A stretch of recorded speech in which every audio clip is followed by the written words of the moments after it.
La manipulation des élites est encore plus facile que celle des masses. Le manipulateur est un dealer, il vous livre ses doses, vous rend dépendant et s'enrichit en vous méprisant. Et la mode est la méthode la plus irrésistible et la plus efficace de manipuler de grandes collectivités humaines. Madame, messieurs, bonjour, très heureux de vous retrouver ce lundi 1er février de l'an de grâce 2021 et bienvenue à cette autre édition, la première du genre de ce mois de février qui démarre en tremble, car sur les réseaux sociaux depuis quelques jours d'ailleurs et depuis quelques heures, eh bien on a constaté tout simplement qu'il y a pas mal de personnes qui sont en joie parce que le mois de mars, le mois de janvier s'est achevé, D'ailleurs, beaucoup de personnes déclaraient haut et fort qu'on appelle en tout cas ce mois, il y a une maladie qu'on appelle la janviose. On espère tout simplement que c'est passé et que ce lundi, tout le monde est entré justement de plein pied dans le mois de février, puisque nous sommes le 1er février de l'an de grâce 2021. Mesdames, messieurs, bienvenue à toutes et à tous. Comme à notre habitude tout au long de cette édition, nous allons continuer à décrypter l'actualité. Et d'ailleurs, le sujet qui nous intéresse lundi, Niger présidentiel, second tour, Mohamed Bazoum, candidat de la France. Ce sera justement notre grande interrogation. OTEP à l'Afrique, OTEP au monde, bienvenue à toutes et à tous à cette autre édition de DBS Matin. Le Jackson, bonjour, bienvenue à vous. Bonjour Steve, bonjour également à tous nos téléspectateurs de ce matin. Vous savez que nous avons grandi dans un environnement où on a vu les gens battre sur les femmes et puis ça a justement cristallisé notre attention lorsque nous étions un peu plus jeunes et donc nous avons le sentiment que ça doit s'arrêter parce que évidemment... Ce n'est plus le cas aujourd'hui, on ne voit plus trop ça, les violences justement faites aux femmes, même s'il faut préciser quand même que ça existe. Ça existe. Mais il faut aussi noter qu'il y a des femmes aussi qui violentent les hommes. Et elles sont très nombreuses aussi. Elles sont très nombreuses. Parce qu'il y a souvent des hommes qui se retrouvent à genoux à 4h du matin. J'en connais d'ailleurs pas mal. Bon d'accord, je ne vais pas rentrer dans les détails. Mange Venasus, good morning, welcome. Good morning, Steve. Good morning to Jackson Joke and to our viewers out there. We want to wish them a happy, new month and a happy new week. Si vous étiez dans la grande euphorie que le mois de janvier est terminé. Of course, Steve, this was one of the months. Bon, quand vous me donnez d'ailleurs l'information, c'est bien. Of course, Steve. And we are getting into February. Steve, I read something from somewhere that this is a year that we are going to experience 4 Mondays, 4 Tuesdays, 4 Wednesdays, 4 Thursdays, 4 Fridays, 4 Saturdays, and 4 Sundays for this month of February. And it happens once in a lifetime. Il va falloir justement vérifier. Hein? Steve, actually... Parce que chaque année, il y a toujours des choses qui sortent Steve, comme ça. I was actually saying that I have to go back memory lane and search other Februaries to see whether that is true. Because according to what I read, it will happen again about more than 800 years. Which means... what we are going to live this month of February. Au mois de février de cette année 2021, c'est 28 jours. C'est normal que ça soit comme ça. 4-4. Et justement parce que ça commence un lundi. Yes. Lundi 1er, ça signifie forcément que we are going to have le prochain lundi, c'est le 8. Of course. Donc, and pas besoin de commencer à nous. So Steve, I'm still going to find out to get if that is really the fact. It's true. Okay. Don't worry about it. That will only occur after 800 years. Well, we hope so. Jason, j'espère que le week-end s'est bien passé. Oui, très bien, ça s'est très bien passé avec justement la victoire à la clé des Lions indomptables. À la clé des Lions indomptables. Vous revenez là-dessus. Oui. Normalement, toutes les personnes qui ne sont pas patriotes, on devrait les pendre. Je ne sais pas ce que vous appelez patriote. Parce que vendredi dernier, nous étions sur ce plateau, je vous faisais comprendre une chose simple. Moi, j'y crois dur comme fer que les Lions indomptables, à prime, iront en demi-finale. Et vous m'avez dit, avec le jeu qu'on a vu, et tout, finalement, on est en demi-finale. Oui, mais il faut dire que seule la foi ne fait pas avancer les Lions. Il insiste, Jackson Jones. Seule la foi ne fait pas avancer. Steve, I think we are going to confirm. Mais vous étiez là vendredi. Of course. Où on disait justement à Jackson, on espère qu'il ne viendra pas lundi. Of course. C'est pas pour qu'il est là ce lundi d'ailleurs. No, Steve, he has to be there. He has to be there because that is just football. And one thing is, we will confirm the strength of the Lions on Wednesday when they will meet Morocco. Remember that Democratic Republic of Congo were broken by the number of COVID-19 cases that were detected in their team. So it was normal that their morale should be broken before they enter into the pitch. Pourtant, ces gars ont joué un ballon extraordinaire. Ils avaient la possession de balle de près de 68%. Steve, that's what I was asking. If the whole team as it was present, should we be talking? I don't want to say so, but I'm saying, should we be talking of what we are talking of today? I don't know, but Wednesday on Thursday we will come back to this very plateau to reassess the match on Wednesday because they are going to meet des Teranga Lions. Non, en réalité, le Cameroun avait l'avantage de pronostic. Pourquoi? Parce que les 10 dernières confrontations avec la RCA, c'est le Cameroun a déjà gagné. La RDC, oui. Le Cameroun a gagné plus de matchs et je crois que ça doit être 3 matchs nuls. Mais la RDC n'a jamais gagné le Cameroun depuis un certain moment. Mais maintenant, il y avait aussi des appréhensions dans le côté camerounais. Encore, on n'a pas de championnat et tout ça. Alors que en RDC, il y a quand même le championnat qui se joue et il y a des clubs là-bas comme le tout-puissant Mazembe qui est allé plus loin. Je crois que vous connaissez le tout-puissant Mazembe justement en confédération africaine. C'est un club. J'espère seulement que les Congolais. Et donc on avait le sentiment que ça devait être compliqué pour le Cameroun. Maintenant il y a eu ce que moi j'appelle souvent le sursaut d'orgueil. Et justement, le Cameroun est arrivé en demi-finale. Sursaut d'orgueil, je ne sais pas comment on appelle ça, mais bon. J'ai souvent pensé que c'est la mauvaise foi quand même de penser comme ça. Bon, parce que pour moi, personnellement, et comme d'ailleurs, il y a d'ailleurs une vidéo qui, depuis de longues années d'ailleurs, circule sur la toile, il faut le dire, hein, tout patriote a le devoir de supporter son équipe. Ce sont les facteurs naturels qui ont amené le Cameroun à ce niveau de la compétition. Facteurs naturels. Steve, in French, they say, qui aime bien, châtie bien. So it's because we love the Lions that we want to sharpen them to stand up to the task that we expect from them, Steve. We should not sit down on our laurels and say that because Cameroon always win, Cameroon win. We have to criticize Cameroon so that they sit up. Those boys should sit up. The management should sit up. In fact, those who are responsible for the team should sit up. Steve, everybody will understand that we went into the competition ill-prepared. We were not well prepared for this competition. And we must say it. We should not just, because we love it, it is our team. Yes, but we must identify the weaknesses of the team. Il y a encore quelques années du côté du Gabon, quand il y avait la Coupe d'Afrique des Nations, personne n'aurait parié 100 francs sur l'équipe nationale des Lions indomptables, permettez-moi, oui. Les Lions indomptables du Cameroun, mais c'est justement cette équipe qui a remporté cette CAN. Mais avec beaucoup de panache. Every time we must not depend on luck, Steve. We must play football. We should play football, not depending on luck. Jackson Jock, oui. Avec les mamies de leur maman en roue. Voilà, oui, c'est bien cela, c'est bien cela. Mais je vais vous citer tout à l'heure les 7 règles d'or pour souder une équipe. Vous allez comprendre que le Cameroun était loin. Ça, c'est la théorie. Je vous ai dit une fois qu'en matière de mathématiques ou de tout ce que vous racontez, à un moment donné, même ça ne marche pas. C'est pour ça que je vous parle des facteurs naturels. C'est pour ça que je vous parle des facteurs naturels. Diego Maradona aurait perdu face au Cameroun. Et des joueurs qui n'étaient pas connus. Of course, it is normal. Gentil. C'est pour ça que je vous parle des facteurs naturels. Le football, c'est pas un truc calculé comme vous allez calculer. Hein. Vous avez compris. Je peux vous donner tout. Je sais que vous jouez au pari foot, des choses à dormir debout. Il y a ce qu'on appelle... Moi, j'ai même parfois l'impression que vous ne comprenez même pas le jeu. Parfois, il y a des gens derrière qui disent, bon, ok, le match d'aujourd'hui, il faut qu'on le perde. Il y a même d'autres qui diront, comme par exemple Joseph-Antoine Bell, qui nous faisait comprendre que parfois, le match est joué d'avance. Mais il y a des jours où vous allez vous rendre compte que le football n'a rien à voir avec les calculs. Oui, le football n'a rien à voir parfois avec les calculs, mais il faut un certain nombre de préalables pour gagner justement un match de football. Alors si vous n'avez pas ces préalables, ne me dites pas que vous allez gagner parce qu'on vous appelle le Cameroun. Ce gars méritait d'être fouetté de côté. Je le dis concrètement, ce genre de gars doivent être fouettés en plein de côté. Non, c'est vrai, hein? C'est pas une blague. Non, mais je serai président, toutes les personnes qui ne supportent pas l'équipe nationale méritent d'être fouettées. Non, c'est juste pour rire, messieurs. C'est une nouvelle journée de nouvelles informations traitées par nos confrères de la presse écrite. D'ailleurs, c'est un nouveau mois qui démarre en trombe. D'ailleurs, ce matin, commençons justement la revue de presse en langue anglaise avec Marguerite Venatius.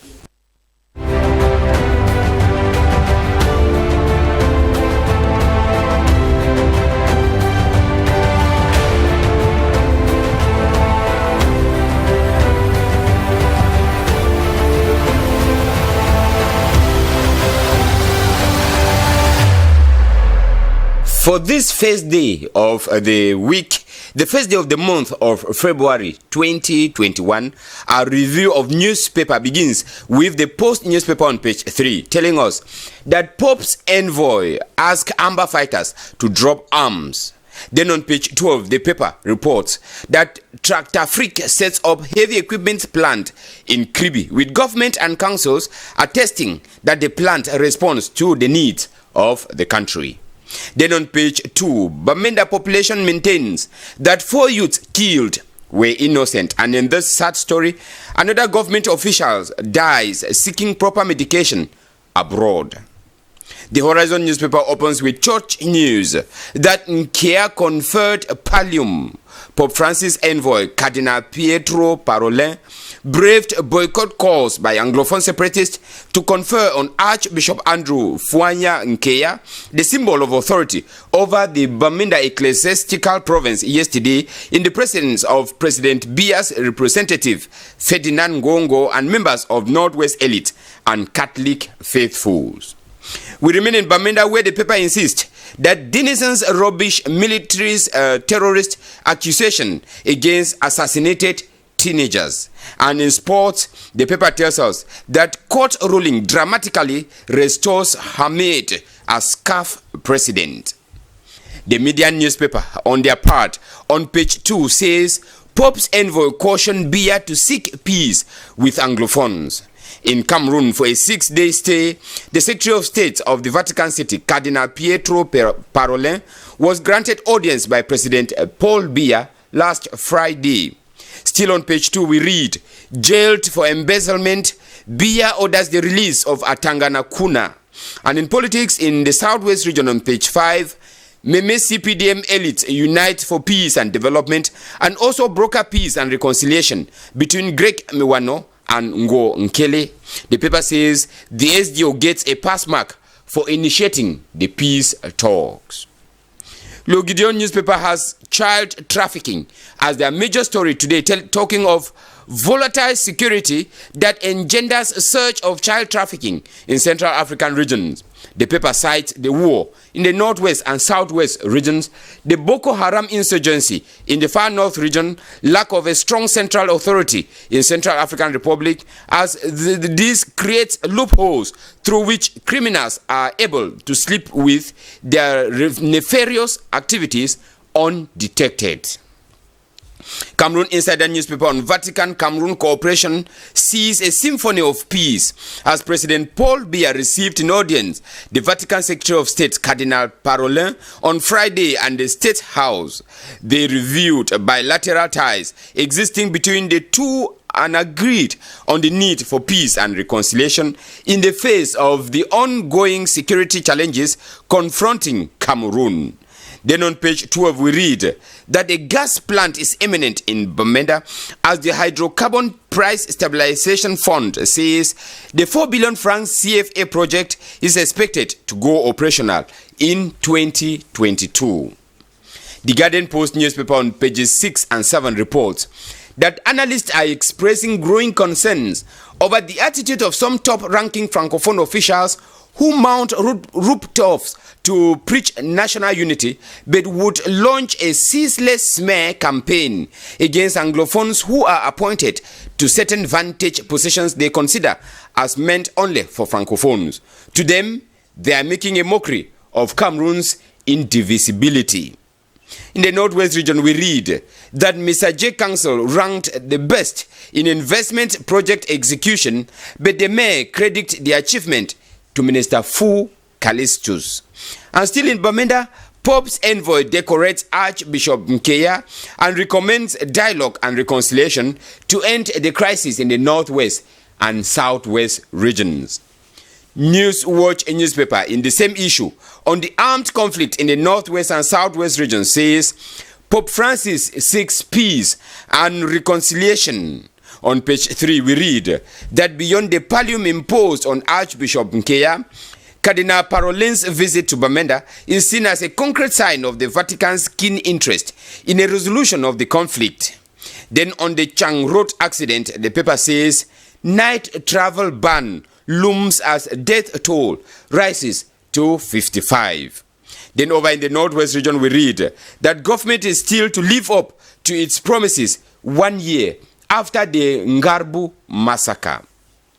The Chronicle Times newspaper comes back to the Pope's message to Amber Boys, asking them to divorce guns and embrace peace and reconciliation. The Star newspaper on their part also opens on Anglophone crisis resolution, saying Vatican diplomat is in Cameroon for reconciliation. And the Star newspaper in sports news, talking about CHAN 2020, says the Intermediate Lions are en route for first ever semi-finals, and the Southwest governor maintains that security is under control in the region. The government-owned Cameroon Tribune opens with Cameroon Holy See Cooperation Ties, telling us that President Paul Biya last Friday received in audience Cardinal Pietro Parolin, during which they discussed common interest of the two countries and the situation of the regions in the crisis. And in sports news, the paper says the Intermediate Lions are already in semi-finals after beating Democratic Republic of Congo on Saturday in Japoma 2-1. We begin with the Sowetan Live newspaper in South Africa. For African papers, that says today is an important day in the country's first fight against COVID-19 as they received vaccine from India. The virus has killed tens of thousands in South Africa, and the paper says there are mixed feelings as the consignment lands in South Africa. But many say the president must lead by example and take the vaccine first. We go over to Nigeria with the Vanguard newspaper that reports that the federal government on Sunday began the disbursement of the Rural Women Cash Grant Program to elderly and indigent women in Anambra State. A total of 2,800 rural women are targeted to receive over 20,000 naira each under the program. And in East Africa, the Herald newspaper in Zimbabwe says government will help those sold unsuitable and underdeveloped stands by land barons backed by corrupt urban council with temporary shelter, while the permanent solution of getting their money back and being allocated legal stands are implemented.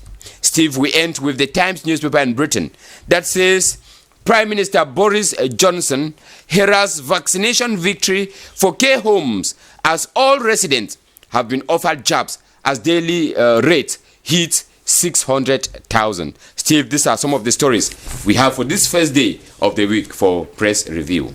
Merci beaucoup pour toutes ces informations traitées par nos confrères de la presse écrite ce matin. Nous allons retenir la grande une de The Post qui nous parle de l'envoyé du pape François qui demande aux combattants d'en bas de déposer justement les armes. De Guardian Post pour sa part parle de se moquer justement de l'indivisibilité du Cameroun. On comprend parfaitement ce qui se passe. Et pendant ce temps de Newswatch nous dit ce matin, parlant justement du conflit armé dans le nord-ouest et le sud-ouest, que le pape François recherche la paix et la réconciliation. Nous allons y revenir dans un instant, le temps pour nous de prendre les journées au quotidien dans la langue de Molière avec Jackson Jock ce matin.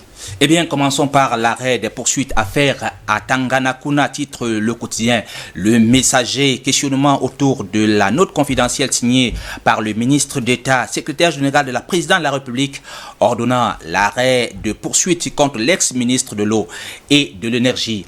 Le hebdomadaire Le Soir laisse donc le même questionnement à sa grande une vers la libération d'Atanganakuna. En tout cas, l'ex-miné interpellé le 22 mars 2018 puis écroué à la prison centrale de Kondengui pour malversation financière du temps où il occupait le poste de directeur général de Kamwata. Basile Atanganakuna a donc restitué le corps du délit depuis le 2 décembre 2020.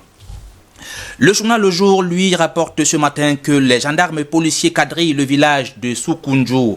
Samedi dernier, donc, les hommes en armes ont été déployés à Bamenjou pour contrecarrer toute éventuelle manifestation publique. Pour le journal La Voix du Centre, Soukoundjou, le chef Bamenjou qui fait trembler Yaoundé. Dans le même journal concernant l'affaire du PAD, la CCGA déboute Bolloré après justement la décision de justice du tribunal administratif du littoral en faveur du groupe Bolloré. La Cour commune de justice et d'arbitrage d'Abidjan, l'instance supérieure à celle de Douala, inflige une déculottée justement à Bolloré en se déclarant compétente. Parlant toujours de ce différend entre le PAD et le groupe Bolloré, la RTC en toute sérénité nous dit, le journal Repère, l'arrêt du 28 janvier 2021 rendu par la Cour commune de justice d'arbitrage d'Abidjan est sans conséquence pour la poursuite des activités de la régie du terminal à conteneurs du port autonome de Douala, Bonabéry. Le journal Essingar nous présente justement l'offre de paix du Vatican sur la crise anglophone. Le légat du pape François au Cameroun, le cardinal Pietro Parolin, a donc dévoilé au président de la République, Paul Biya, le message du Saint-Père au cours de l'audience qui lui a accordée vendredi dernier au Palais de l'Unité.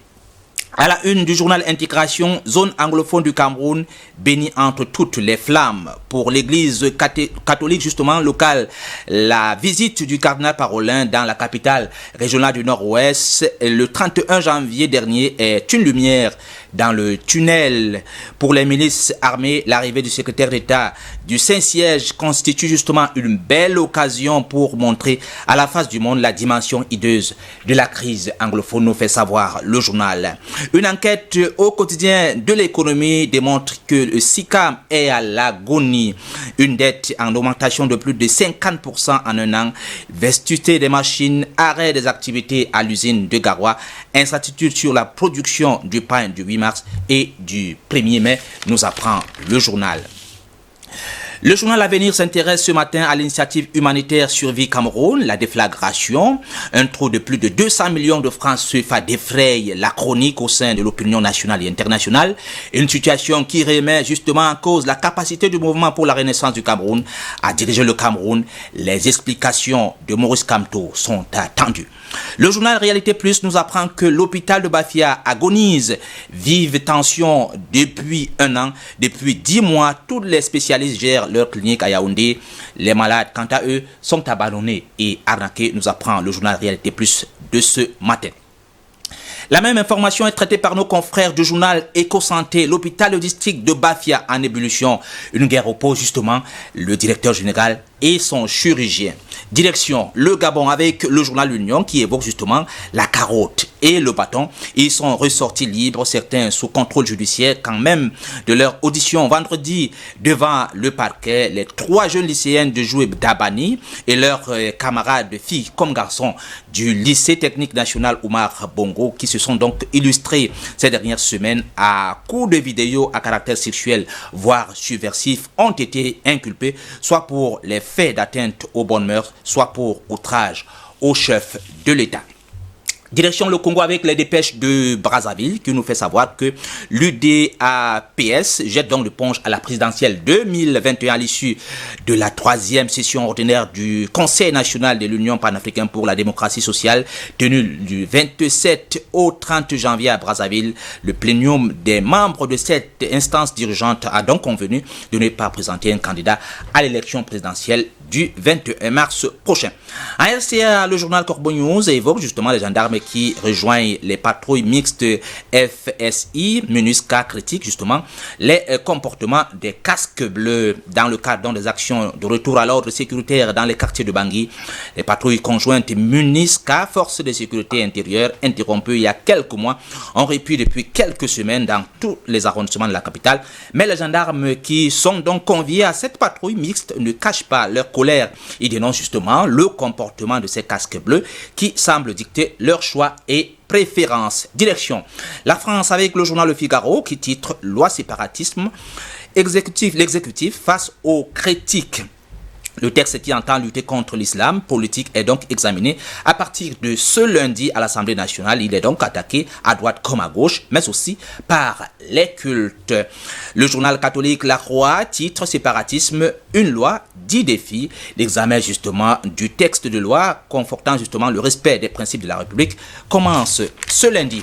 On termine par le quotidien sportif L'équipe qui parlait du foot avec en Ligue 1 Lorient qui a battu Paris 3-2 en accédant donc leur première défaite de l'ère de Pochettino. Des Parisiens brouillent donc et ça ressort laisse les Lillois reprendre la tête du championnat. Voilà Steve, les différents sujets traités par la presse ce matin. Le reste c'est en kiosque ou chez votre marchand de journaux, ça coûte simplement 400 francs CFA. Pochettino, en tout cas on va penser que le Paris Saint-Germain commence à comprendre que on ne peut pas passer tout son temps à gagner. Oui, c'est aussi et ça. On ne peut pas passer tout son temps à perdre. Ah, si vous savez que c'est comme ça le foot, tant mieux. Revenons justement, messieurs, sur les sujets qui nous intéressent d'ailleurs. Ce matin, je vais reprendre la grande une du quotidien gouvernemental gabonais, l'Union, qui revient justement sur l'affaire de ces jeunes filles qui ont joué à pile ou face en dansant une musique. Bon, allez savoir, mais malheureusement, elles sont sorties libres. Oui, alors, heureusement. Heureusement, mais il y a encore des chefs d'accusation qui pèsent sur elles parce que même si elles sont libres, parce qu'en réalité elles sont des mineurs, sont libres, mais tout porte à croire que si c'est une sorte de condamnation en souci, c'est-à-dire que si d'aventure ça commence encore, je crois que là en ce moment elles vont encore être interpellées. Mais ce qui attire quand même... C'est une musique qui existe du côté du Gabon, pourquoi oui, mais c'est pas un problème c'est pas un problème de quand il faut dépénaliser l'homosexualité, tout le monde est d'accord, mais maintenant quand les filles dansent, c'est normal qu'à un moment donné, si il n'y a plus de morale chez vous, les gens commencent à prendre d'autres chemins. Oui, mais Steve, parfois les plus tortueux. Oui, je voudrais dire que le problème n'est pas au niveau justement de la danse, mais la façon dont les filles ont dansé. Mais maintenant, vous relevez quelque chose ce matin. Surtout les réseaux sociaux. Les réseaux sociaux, oui, vous avez vu comment les filles dansent aujourd'hui. Oui, qui attire mon attention. Vous dites que vous dites qu'on ne peut pas dépénaliser l'homosexualité et en même temps attendre justement la morale des autres. Oui, mais ça démontre que cette loi est passée. C'est pas le sentiment profond des Gabonais. Si vous voyez ça, ça voudrait dire que c'est pas le sentiment profond ça veut dire que cette loi leur a été imposée. En réalité, c'est ce que ça veut dire. Parce que si on peut poursuivre des filles, des mineurs, qui ont fait cette vidéo de striptease, mais je pense que il est quand même... il est incompréhensible que en même temps on dépénalise l'homosexualité. Donc c'est une loi pour moi qui a été imposée aux Gabonais. Steve, when I read that issue in the Gabon, I was asking myself that there is a contradiction in the management of Gabonese affairs, because you will not tell me that it is simple dancing that is more, unethical than homosexuality. Because from what they are saying, it means if you practice homosexuality, you are free. But then if you can just dance like those girls were dancing on social media, it becomes a problem. We're right up there taken for hearing before the law. So I think that there is a contradiction in the management of what is law, of what is their value. Because the question I'm asking is, what is more valuable in Gabon? Is it dancing or practicing homosexuality? So when you put the two, you see. En tout cas, on les accuse d'avoir dansé sensuellement et sexuellement, et c'est au lycée avec les tenues. Just the dance is more, is more destructive to the morale of Gabonese than homosexuality. That's the question I want to ask them. Deux choses d'accusation. Atteinte aux bonnes mœurs et aussi outrage. So what do you mean by bonne mœurs? L'homosexualité, c'est une bonne mœurs, ça. That's the point. Mais là, quand toute la question. D'accord, merci beaucoup, Jackson Jones. Il fallait justement qu'on revienne sur cette affaire pour mieux comprendre. D'ailleurs, revenons justement au Cameroun ce matin avec Newswatch qui nous parle bien sûr du conflit armé dans le nord-ouest et le sud-ouest. En tout cas pour le journal, le pape François recherche la paix et la réconciliation. Actually, Steve, we know that the Cardinal Secretary of State in the Vatican is in Cameroon for a 6-day stay. His visit round up on the 3rd of this month of February. And like what the paper is saying, beyond the fact that he, bestowed or imposed the pallium on Archbishop Andrew Nkea of the Archdiocese of Bamenda, his visit to like a Secretary of State, like a diplomat, it was to seek ways to solve the already 5 years crisis in Cameroon. And that is why the paper said he is in Cameroon, he's the Pope's envoy who is seeking for peace and reconciliation.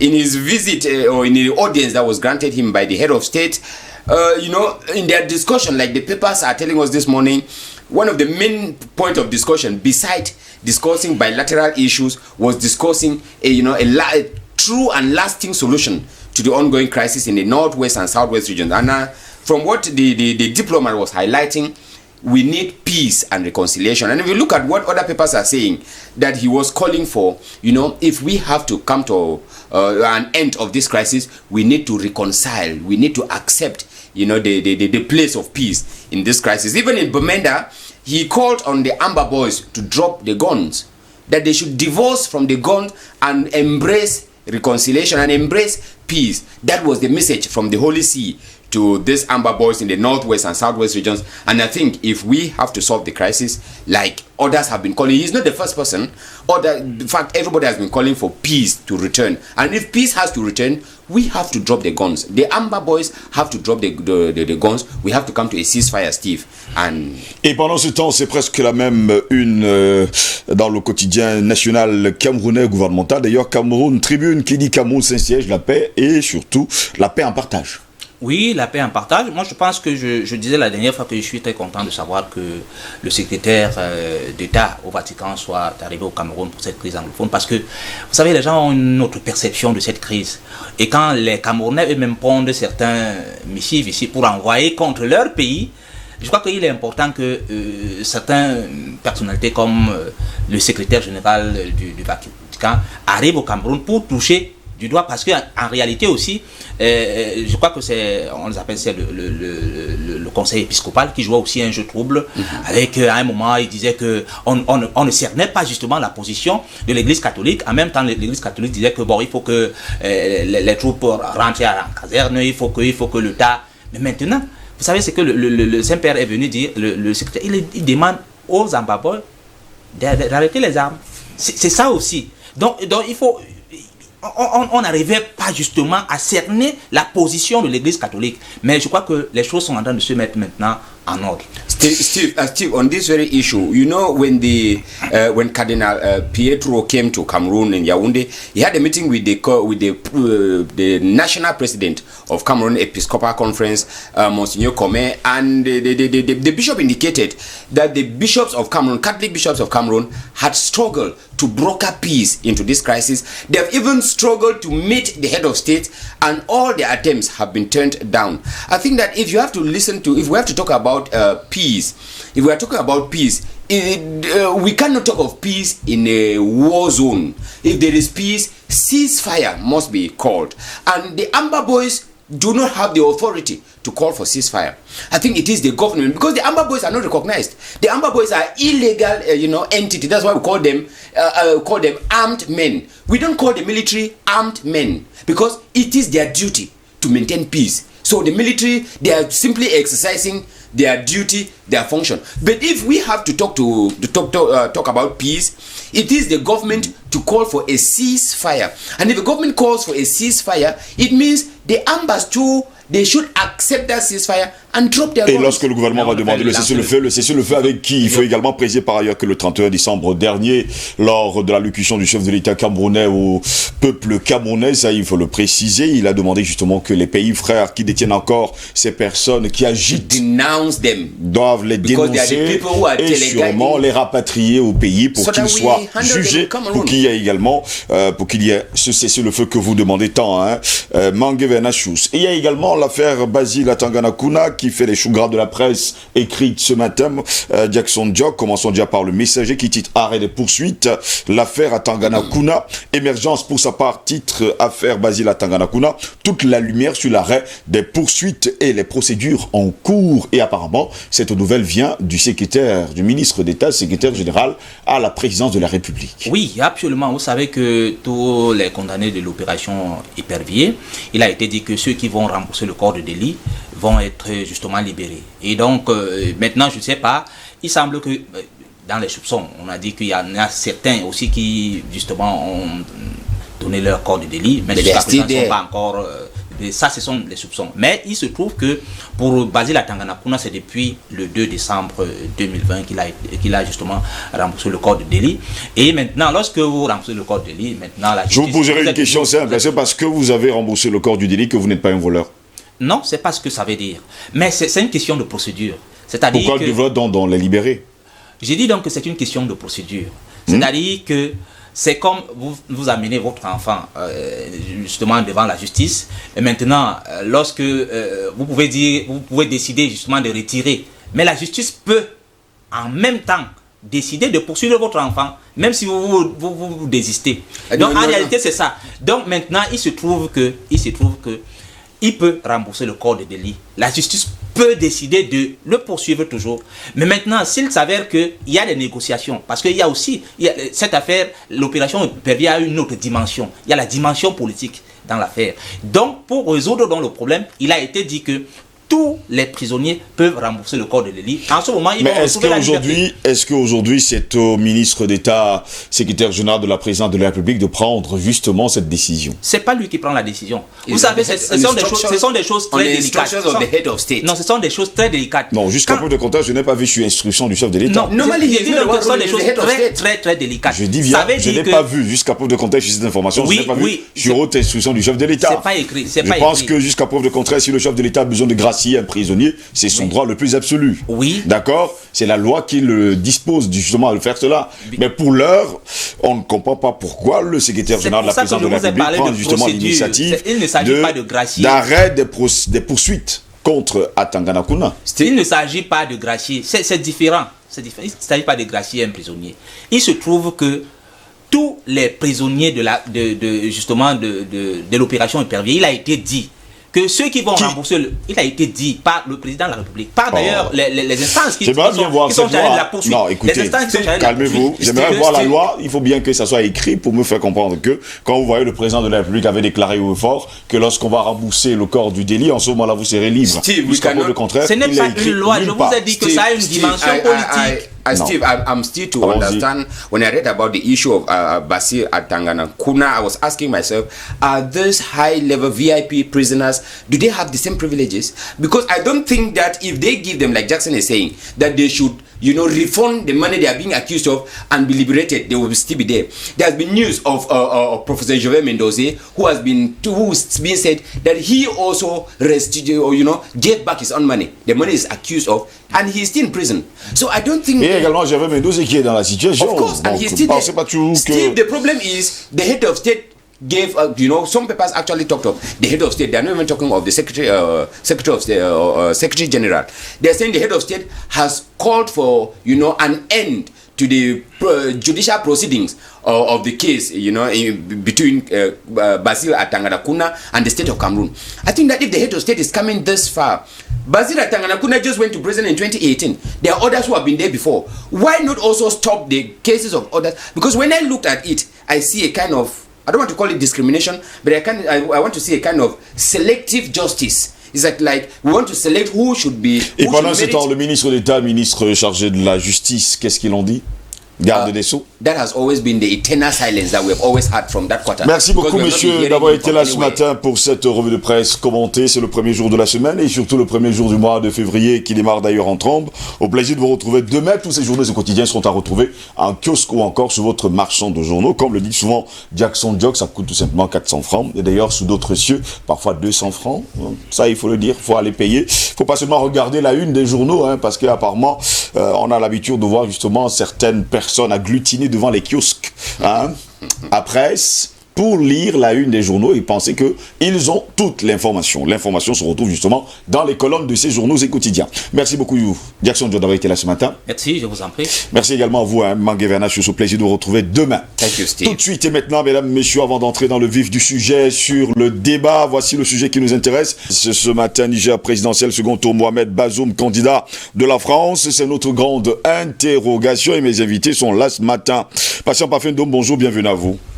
Bonjour Steve, bonjour à mes amis du panel, bonjour à toute la grande galaxie d'IBS, la matinale, bonjour à nos valeureux techniciens, sans qui on ne se sera jamais assez de le dire, on n'aurait pas vraiment cette télévision aussi belle, aussi chatoyante, qui nous met plein d'étoiles dans la tête et dans les yeux. Merci pour ce travail, merci à M. Makwissou, le DG de cette boîte, sans oublier le promoteur de cette maison qui donne notre façon de voir, une façon de décrypter l'actualité, mais surtout d'analyser les faits sociaux, politico-économiques de notre continent.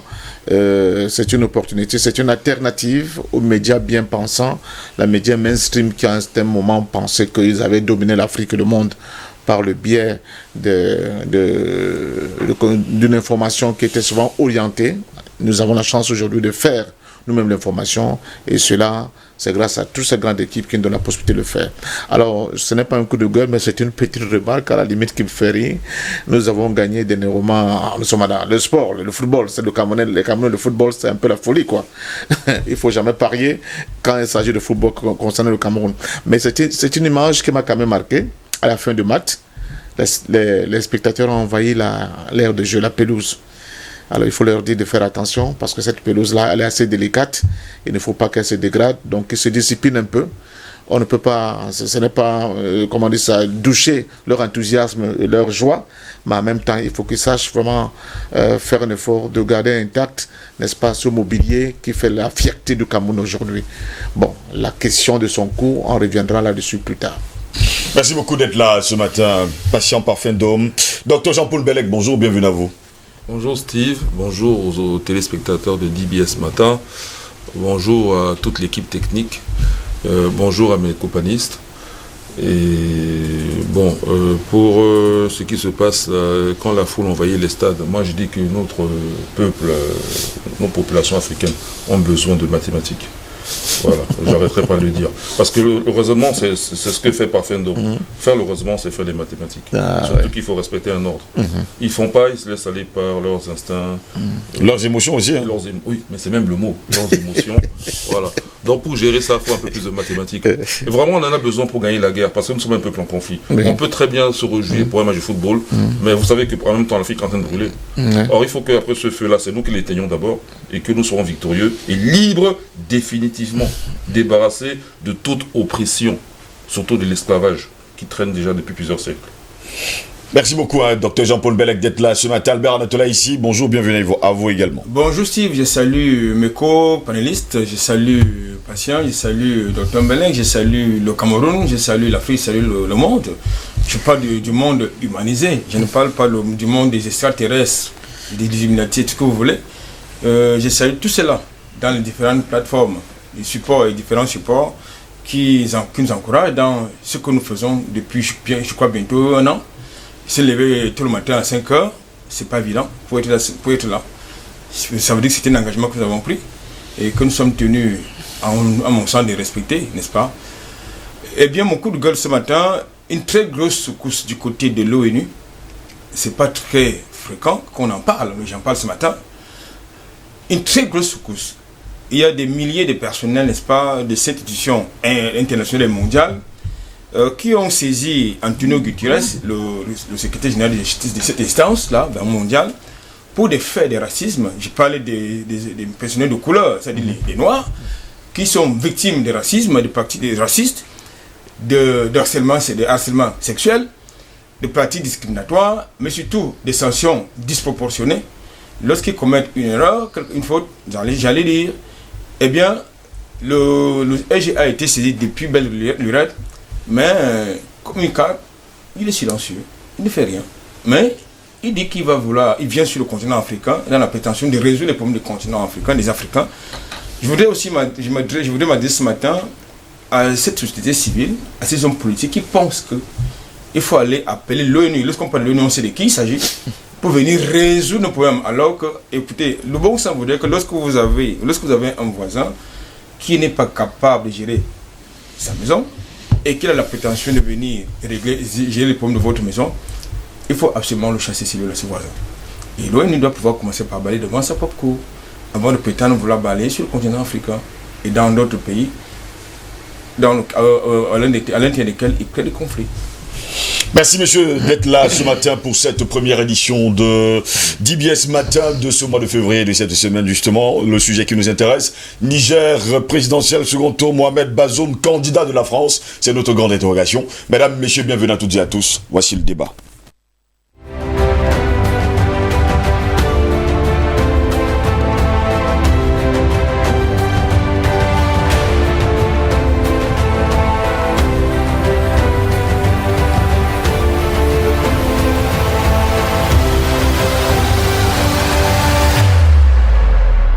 Un clin d'œil à Solange Morel et aux Galeries Morel, à Itoa Meki, à Yaoundé. Messieurs, le sujet, Niger présidentiel, second tour, Mohamed Bazoum, candidat de la France, est notre grande interrogation ce matin.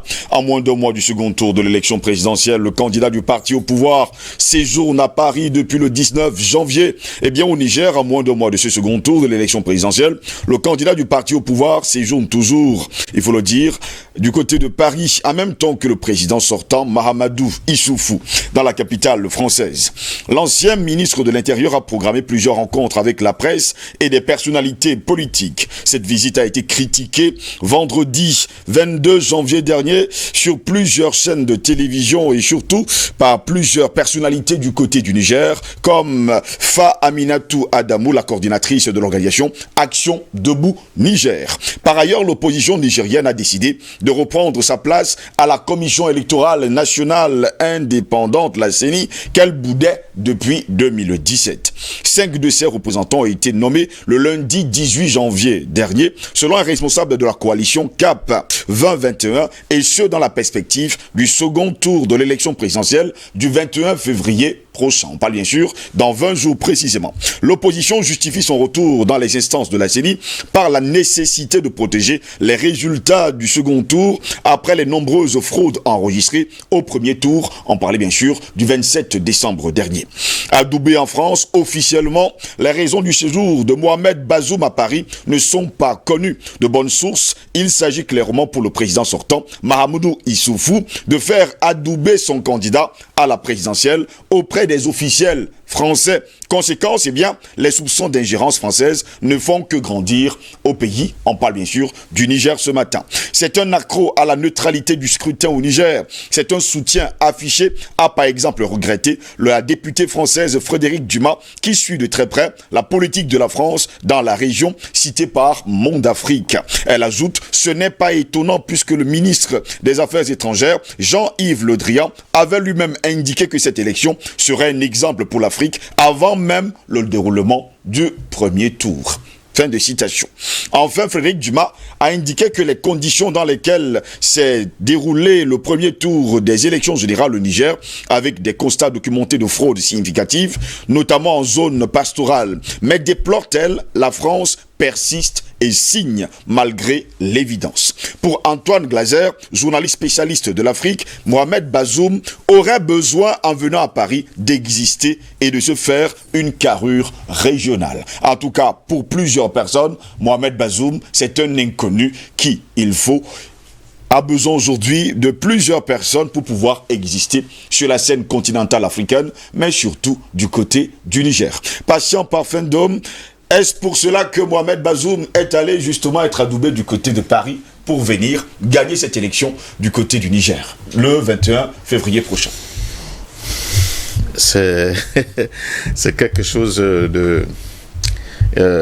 qui rentre dans le cadre, n'est-ce pas, de la manière dont la France a l'habitude de gérer ses anciennes colonies. Vous savez que la France ne peut pas se permettre d'avoir la tête du Niger, un chef d'État qui n'est pas un francophone avéré. Qui n'est pas contrôlable, disons-le comme ça. C'est impossible. Parce que si vous avez la tête du Niger, oui, un chef d'État qui ne répond pas au doigt et à l'heure aux injonctions de Paris, vous mettez Paris dans une situation extrêmement difficile. N'oubliez pas que l'essentiel de l'uranium dont se vante la France, de pouvoir livrer au même moment que ces nouvelles centrales nucléaires, les EPR, il propose 10 ans de fourniture en uranium à chaque pays qui signera un contrat avec lui pour la concession d'un EPR. Il va prendre cet uranium.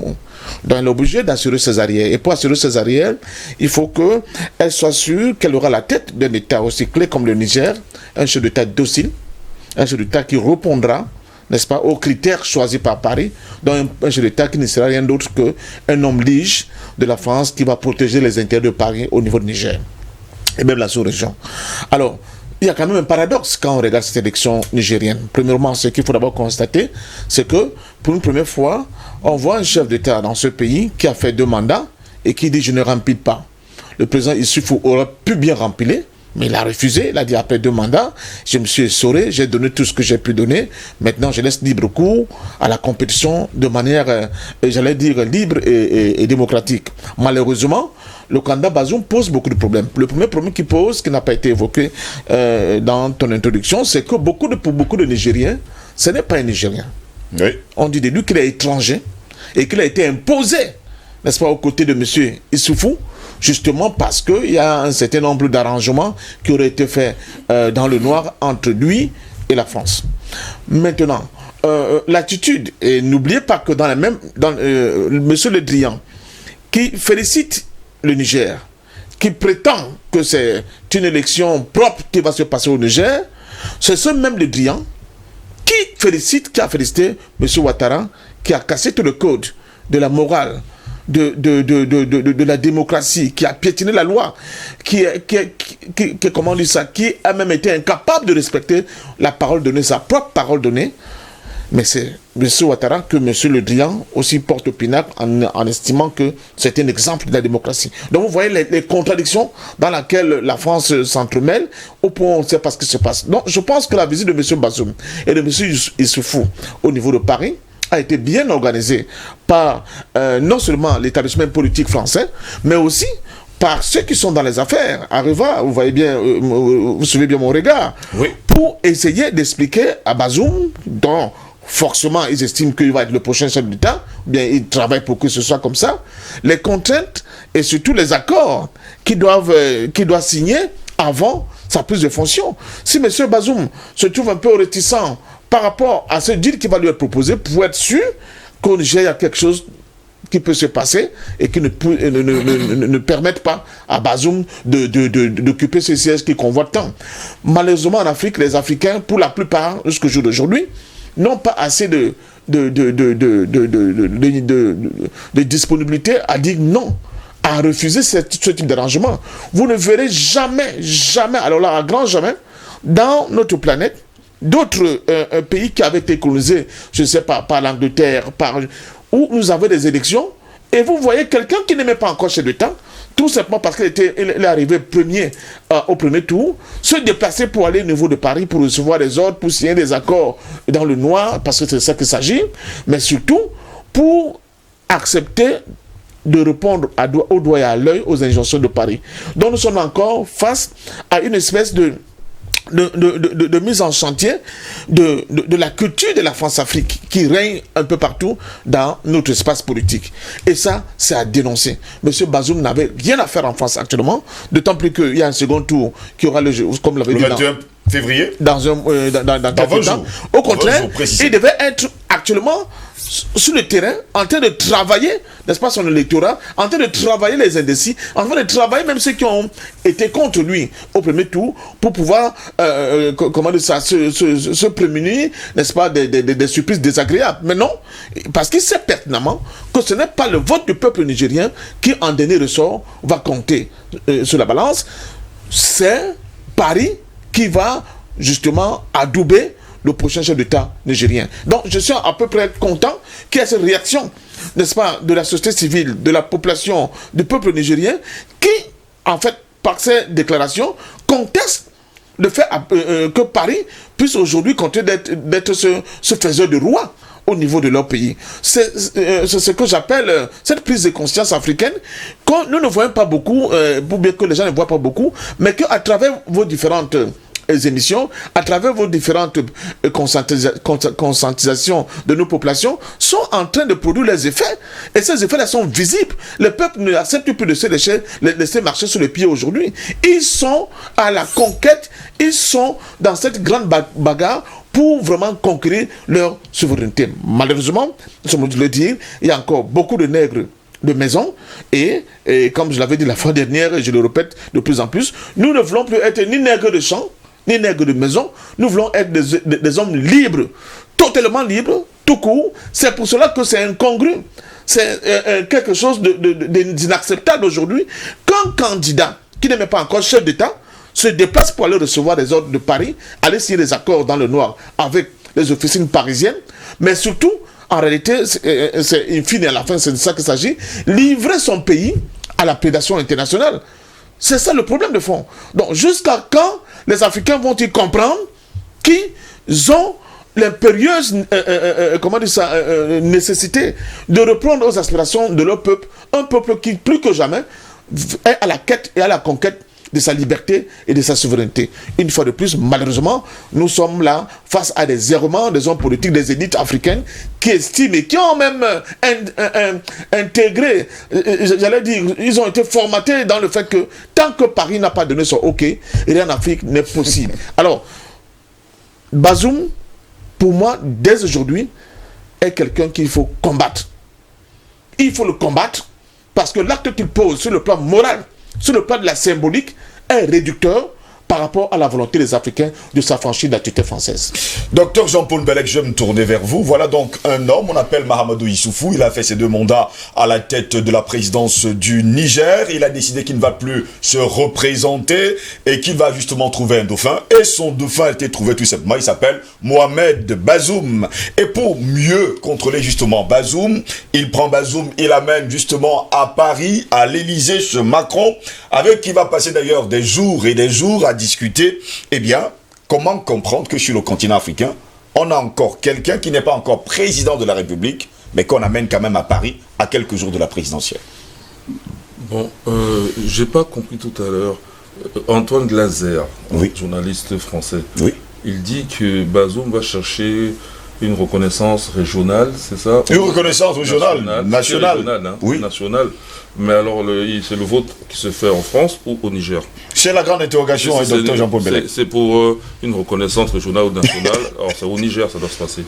Bon, donc déjà, on a des choses incongrues. Il faudrait donc que la France sache que si elle continue comme ça, nous, les Africains, nous allons aussi nous intéresser à leurs affaires intérieures, à savoir influencer les hommes politiques français. D'ailleurs, moi, je n'accepte plus, je le dis ici, parce que j'ai entendu hier une critique de la part d'un Français qui prétend qu'il a la bonne volonté de venir nous aider. Hein. Par exemple, il y avait une manifestation au Mali qui n'a pas eu lieu finalement le 20, réprimée par les militaires. Il prétend qu'il vient nous aider, il quitte la France, vient nous aider, apporter son soutien. Bien sûr, je suis d'accord, il n'y a pas de problème, mais attention. Quand on veut apporter son soutien aux gens, comme nous les Africains, le meilleur soutien qu'on peut apporter, c'est rester chez soi. Même venir en Afrique, c'est pas grave, mais surtout de chez soi, faire en sorte que on ait une influence sur le prochain président, sur la politique française, de sorte qu'elle soit favorable à l'Afrique. Si un Français n'est même pas capable chez lui d'influencer la politique pour qu'il ait son mot à dire, et s'il est de bonne volonté pour l'Afrique, il puisse de cette façon changer la politique française un peu en faveur de l'Afrique, à quoi ça sert pour nous qui viennent en Afrique si c'est juste pour nous encombrer? Et ça sert à rien. Alors donc, ça dit que je dis par là que l'électorat, quand on dit la France, il faut détacher la France des Français. De nos jours, c'est encore plus fort qu'il y a 20 ans, qu'il y a 30 ans. Parce qu'il y a 20 et à 30 ans, les Français étaient complices, volontaires ou involontaires, de la colonisation. Parce qu'ils en bénéficiaient largement. Je ne dis pas qu'ils en bénéficient, ils en bénéficient toujours. Parce que le niveau de vie en France, même s'il y a le Covid ou quoi que ce soit, permet toujours, par notre misère, vous avez vu comment ils exploitent l'uranium, vous l'avez dit tout à l'heure, oui, qui continuent à en profiter d'une certaine façon. Et même toujours grandement par rapport à nous. Mais ils n'ont plus le choix de leurs hommes politiques. C'est ça que je vais dire, je vais souligner. Ils bénéficient encore de cet avantage matériel qui vient du pillage de l'Afrique par les États comme la France, mais ils n'ont plus action sur le fait politique en France. Par exemple, Macron, Jacques Attali, c'est encore une vidéo sur YouTube, a dit que c'est lui qui en a fait le président. Il dit même qu'il connaît qui est la prochaine. Il dit même la prochaine. Vous voyez là cette prétention? On en parlera forcément demain. Voilà. C'est prévu. Donc, je ne savais pas, mais alors, c'est juste la logique. Ne vous inquiétez pas. Donc, ça veut dire que nous, les Africains, c'est dans notre logique de combat. Parce que nous, on venait là pour la libération totale. Et nous avons même la prétention de dire que, de par le fait que nous sommes les fils aînés de l'humanité, lorsqu'on sera libérés, eh ben, on va aussi libérer les autres, y compris les Français eux-mêmes. De leur propre esprit colonialiste déjà, puisque c'est ce que nous a demandé Cheikh Anta Diop avant sa mort. Alors, je dis ceci. D'ailleurs, le 7 février, nous fêtons le 5... combien 86, ça fait 35e anniversaire du décès de Cheikh Anta Diop. Il est mort le 7 février 1986. Donc, je préviens les Français qui continuent à se mêler de nos affaires. Nous allons finir par nous mêler de leurs affaires et aussi influencer leur politique. Parce que ça fait partie de notre combat de la libération totale. Alors maintenant, je reviens sur l'élection au Niger, Bazoum. Bazoum a un challenger. J'ai regardé. Il s'appelle Mahaman Ousmane. Voilà, pour le second tour. J'ai regardé tous les candidats. En tout cas, le total des points faisait dans un peu plus de 110%. Tous ces candidats-là ont eu déjà une action politique. Ou alors font partie, comme le cas de Bazoum, d'un parti politique qui a déjà eu une action. Sur le terrain. Sur le terrain. C'est le parti au pouvoir, on le dit comme ça. Donc, il n'y a pas trop de nouveautés au soleil. Bon, Bazoum n'est pas connu, c'est ce qu'on dit. Il va chercher sa confiance en France, certes. Mais il y a quelqu'un qui l'a placé là, qui lui est bien connu. On sait que c'est un agent, je parle de Issoufou. Oui, Madame Mahamadou Issoufou. On lui donne beaucoup de mérite, là, il ne faut pas trop donner de mérite. Hein. Macron, son mandat est supposé durer que les 5 ans, d'après Attali. Donc, pas parce que quelqu'un fait un seul mandat qu'il a du mérite. Puisque c'est dans le business plan. Le business plan disait qu'il ne fait qu'un mandat. Donc, je ne vais pas retrouver son mérite. À moins qu'on me démontre qu'il est hors du business plan. Or, c'est un ancien employé de Arriva. Arriva, c'est l'État français. Donc, l'État français, c'est lui qui en priorité est en guerre contre nous.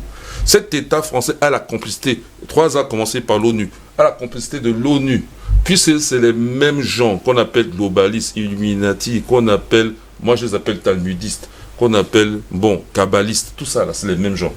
L'ONU même se trouve à New York, là, sur un terrain qui a été cédé par Rockefeller, qui lui-même fait partie des chefs de cette bande qui contrôle, entre autres, la Fed. Voilà. Les Rothschild, vous connaissez, non? Voilà. Mais, je dis que, in fine, quelle que soit l'issue de l'élection, du second tour, c'est-à-dire qu'ils vont truquer, comme ils ont l'habitude, ils vont placer Bazoum, ça ne change rien. C'est juste une bataille. Ça ne change rien. C'est pas ça qui va faire que les Nigériens vont penser que c'est fini, qu'ils acceptent la soumission française. Ce que les Français ne veulent pas, je parle de l'État français, c'est que nous, on n'en veut plus. Donc même si ils allaient encore à arranger un peu les choses, ce n'est qu'une petite étape, comme ils ont fait au Mali pour la manifestation. In fine, c'est nous qui allons gagner.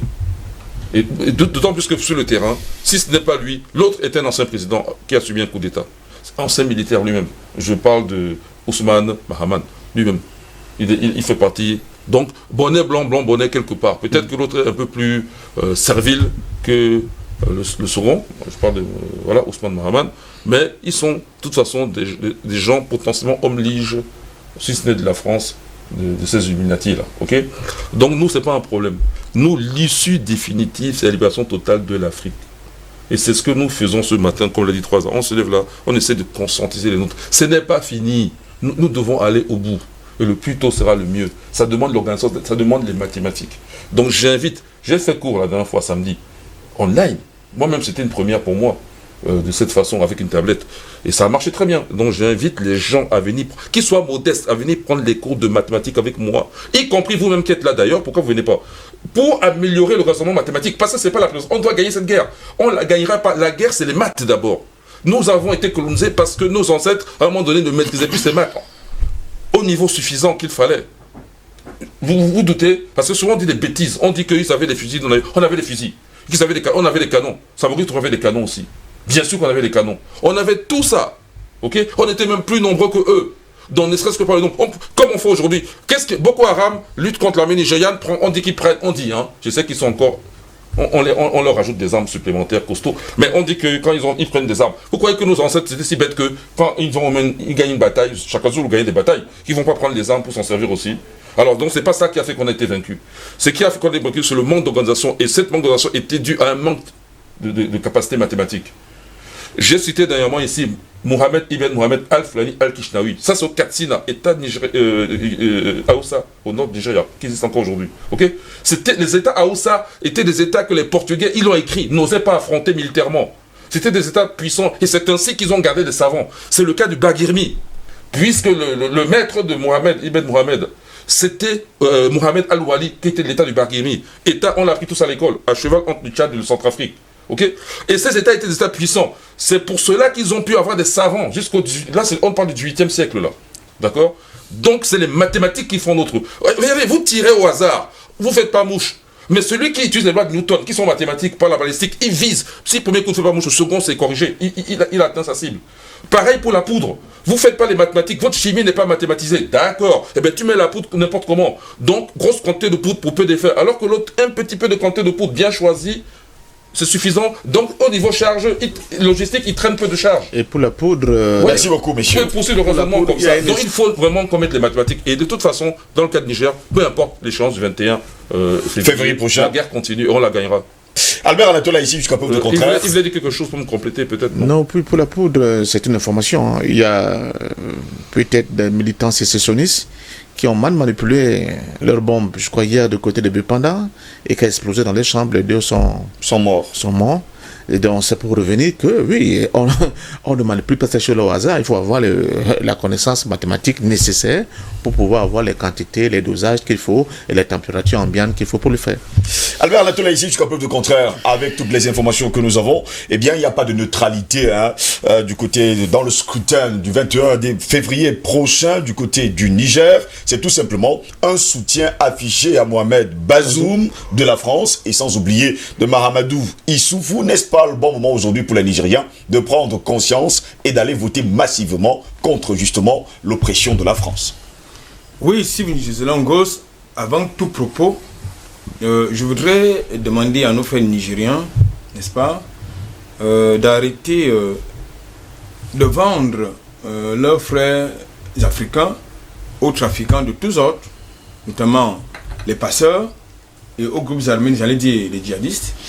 Ça c'est important parce qu'ils le font. Ils le font parce que vous ne pouvez pas vendre vos frères aux criminels. Parce que ces frères que vous vendez aux criminels, aux groupes criminels, ce ne sont pas eux le problème, la cause de vos problèmes. Parce qu'on se retrouve là dans le schéma que nous avons vécu il y a quelque temps du côté du Nigeria, ou dans l'Afrique du Sud, voilà, du côté de l'Afrique du Sud, où, n'est-ce pas, nos compatriotes nigérians ont été pris pour cible sous le prétexte qu'ils venaient voler le travail des Sud-Africains. C'est pas eux le problème.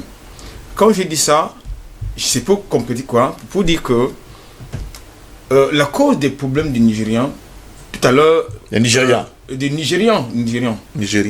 C'est leur problème, c'est la cause de leur problème, si vous voulez, c'est leur élite. Je parle d'élite politique. C'est la France-Afrique. Ce sont les accords de coopération qu'il faut revoir. Et aujourd'hui, je veux pas faire une analyse stratosphérique pour que ce soit compréhensible pour nos frères nigérians. Vous savez, aujourd'hui, la situation... Nigérian ou Nigérien? Nigérien. Oui, mais parce que je ne comprends pas. Nos frères nigériens ont à peu près le même destin que connaissent les Centrafricains. Oui. C'est-à-dire un pays scandaleusement très riche, mais paradoxalement très pauvre. Pour revenir à l'essentiel de votre question, Monsieur Mohamed Bazoum, candidat de la France, bien évidemment, la réponse est dans votre question. La réponse est dans votre question. Maintenant, je vais, pour justement structurer mon argumentaire, je vais aller prendre comme d'habitude des éléments factuels. Monsieur Bazoum lui-même, il indique qu'il assume le bilan de Monsieur Mahamadou Issoufou. Donc, il assume ce bilan. Monsieur Mahamadou Issoufou, qui est un francophile assumé, qui est un pro-français. Deuxième élément factuel. Il est entré dans la valise de monsieur Mahamadou Issoufou pour aller à Paris. Faire quoi? Aller prendre comme d'habitude la feuille de route. Alors que n'est-ce pas, la campagne électorale bat son plein, lui il est à Paris avec l'argent du contribuable nigérian qui en a besoin pour vivre, pour développer son pays. Ça devrait également intéresser les Nigériens. La troisième chose que je voudrais mettre sur la table, c'est qu'à mon sens, cette attitude devrait, à mon sens, être un peut-être pour sanctionner ce candidat-là. Parce que ce n'est pas les Africains, ce n'est pas les Nigériens qui choisissent le président français. Donc ce n'est pas Paris qui devrait choisir qui devrait présider aux destinées du Niger. Ce sont les Nigériens qui doivent choisir le président. Si Paris s'en mêle, ça veut dire que Paris, ça veut dire que c'est lui qui arrive là, le président qui arrive, c'est-à-dire M. Bazoum, n'est pas là pour servir les intérêts des Nigériens et du Niger. Du tout. Il est là, il est question de préserver, de renforcer les intérêts de Paris du côté du Niger. Je crois qu'aujourd'hui, il va falloir un peu utiliser un peu de la pédagogie politique pour parler aux Nigériens en leur faisant comprendre qu'ils mettent de côté, n'est-ce pas, les convictions politiques qui peuvent les rapprocher de M. Bazoum. Parce que ce monsieur-là, comme vous l'avez tout à l'heure souligné, il n'est encore que candidat. Et il va déjà à Paris gaspiller l'argent du contribuable nigérian. C'est un très mauvais signal. C'est un très mauvais signe. C'est un très très mauvais signe. La seconde chose qu'il faut dire, pendant que justement, là je voudrais m'adresser à l'opposition nigérienne parce que il y a une partie qui est en train justement de vouloir, dans le jeu des alliances, des négociations occultes, entrer négocier, n'est-ce pas, les 100 points ministériels en trahissant justement le destin du Niger et des Nigérians. Donc je pense qu'aujourd'hui il est important que justement que cette opposition-là se renforce que aille pêcher même à l'intérieur du parti présidentiel, puisqu'il s'agit du candidat du parti au pouvoir de M. Bazoum. Il est donc question qui est, à mon sens, qui utilise à peu près le même casting que nous avons demandé aux Centrafricains, c'est-à-dire se fédérer autour de Touadéra. Et je crois qu'aujourd'hui, il est important, même si M. Mohamed Ousmane n'est pas peut-être le candidat idéal, à mon sens, mais je crois également que c'est le moindre mal. Parce qu'aujourd'hui, celui-là qu'on appelle Bazoum, il a choisi de manière claire et définitive son camp. Je voudrais également terminer pour indiquer que, à partir du moment où vous avez parlé qui vous dit qu'il ne veut pas s'ingérer dans les affaires africaines et qui fait essentiellement tout le contraire, ça veut dire que nous sommes toujours dans le prolongement, n'est-ce pas, de la France-Afrique. La France-Afrique, on doit pouvoir organiser ses obsèques désormais, comme j'ai l'habitude de le dire. Je pense qu'aujourd'hui, il faut mettre sur la table, il faut une alternative à la France-Afrique. Le panafricanisme doit prévaloir. Parce que le panafricanisme, pour ceux qui ne le savent pas, il s'agit d'une ligne politique qui doit pouvoir s'intéresser aux problèmes des Africains, pour les Africains et pour le continent africain. La France-Afrique ne s'occupe que des intérêts de la France et des gens qu'il met à la tête de nos États. C'est ça la France-Afrique. Aujourd'hui, est-ce qu'il est possible qu'on puisse assister à la réciprocité, c'est-à-dire qu'un chef d'État africain qui influence les jeux politiques, le choix des noms politiques du côté de l'Hexagone? Je ne pense pas du tout. Alors, au nom de quoi, qui s'appelle Le Drian, qui s'appelle Macron, au nom de quoi ces personnages se donnent les libertés, n'est-ce pas, de s'ingérer dans les affaires des Africains. Lorsque aujourd'hui vous faites le bilan, n'est-ce pas, de la présence française du côté du Niger, ils vont revendiquer qui sont les premiers investisseurs. Moi, j'ai vu quelques images du Niger sur leur télévision. Mais écoutez, le Niger, ça ressemble à un pays du Moyen-Âge. Pour un État qui bénéficie des investissements français. Je vous dis que le Niger, ça ressemble à un État du Moyen-Âge. Quand vous regardez même leur télévision, ça ressemble à la télé. Ça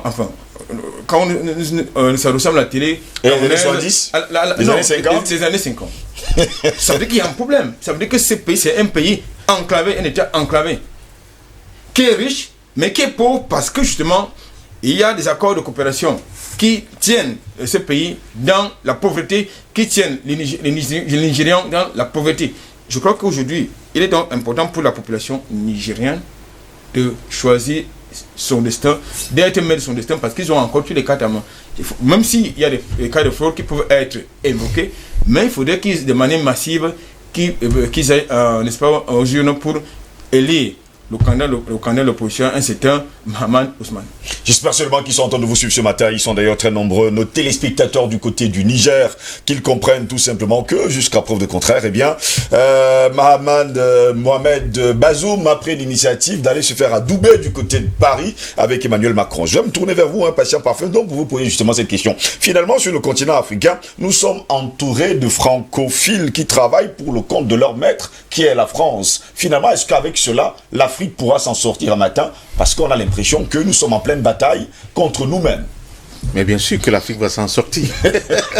Tous les jours, surtout dans tous les pays du continent africain, c'est carrément la France. Hein?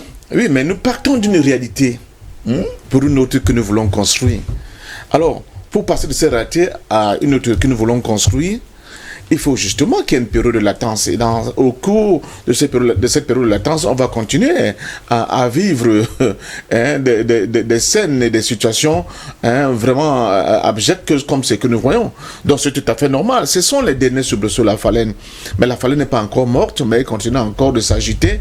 N'est-ce pas, le temps pour elle que dans bientôt il fera jour. Et quand il fera jour, vous pouvez convenir avec moi que la phalène sera morte. Donc nous sommes dans cette phase-là, c'est une construction.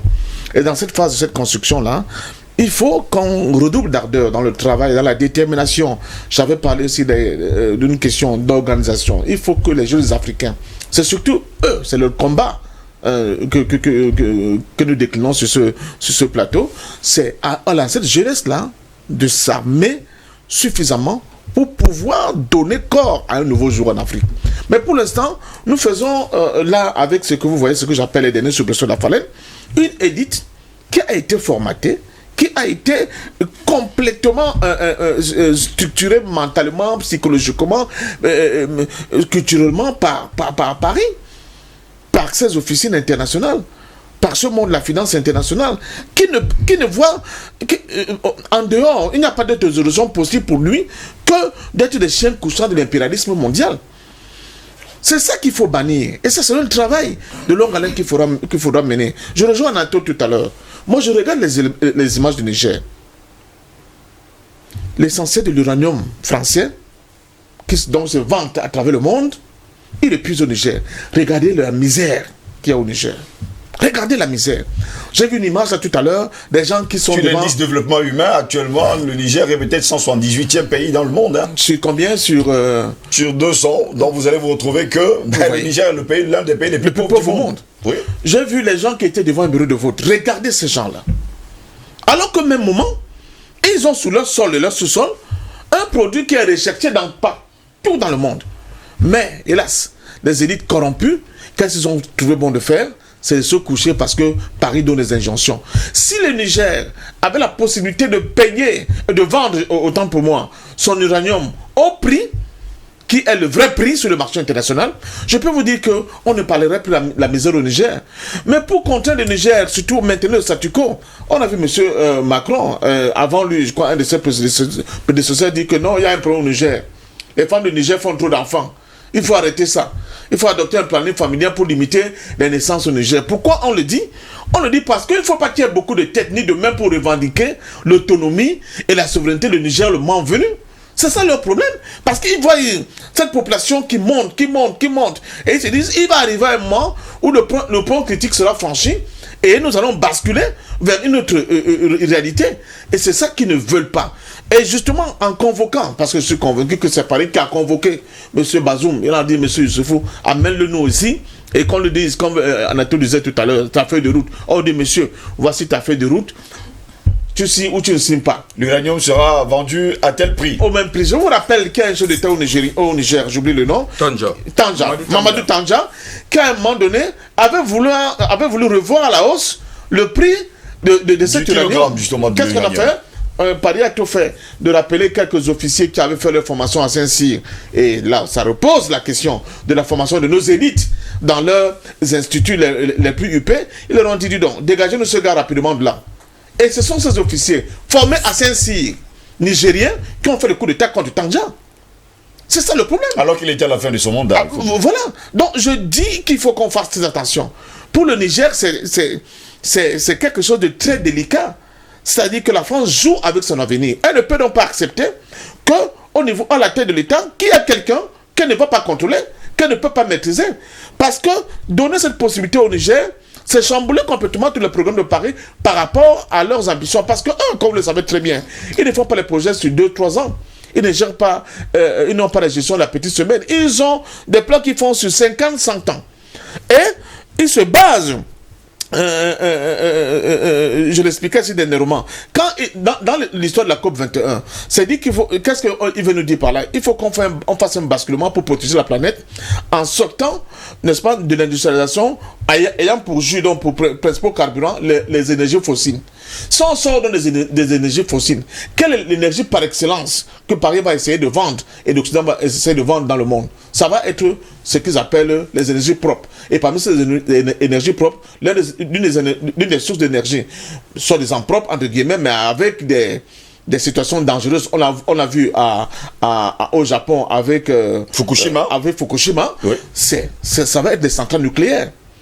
Donc Paris se positionne pour dire que quand on va commencer à vous dire ne vendez plus votre bois, on ne veut plus de pétrole, on ne veut plus de cela, il va vous proposer les centrales nucléaires avec 10 ans de fourniture de ces centrales nucléaires. Il va prendre l'uranium, il va le prendre au Niger. Et comme il rêve que Biden va revenir dans l'accord de Paris, et si Biden revient dans l'accord de Paris, ça va accélérer d'une certaine manière le processus, n'est-ce pas, de désengagement des industries occidentales par rapport à leur dépendance aux énergies fossiles. Donc, ils sont en train de bien préparer le coup pour qu'ils soient à l'abri de toute surprise de la part du Niger. Donc, voilà le problème de fond. Tout le reste, c'est du baratin. On va promettre à M. Bazoum, n'est-ce pas, quelques mallettes d'argent pour continuer sa campagne, pour corrompre ceux des opposants qui sont un peu rétifs à le suivre, etc., etc. Mais en fait, parce qu'on veut garder le pactole de l'uranium sous la main pour continuer le business. Et je vous dis, au-delà de l'élite française, comme Jean-Paul Bellet l'a bien dit, il y a aussi le monde de la finance, il y a aussi le monde des affaires. Donc Areva est partie prenante puissamment dans ce qui va se passer au Niger dans quelques semaines. Parce que pour Areva, justement, il est hors de question que ça se passe autrement. Vous vous souvenez de cette responsable d'Areva? C'était une dame, Jean-Paul Bellet, rappelez-moi le nom. Longeron, je pense. Madame, oui, elle avait un nom, Longeron. Non, c'est pas Longeron, mais un nom qui n'était pas loin de là. Vous savez pourquoi? L'Auvergeon.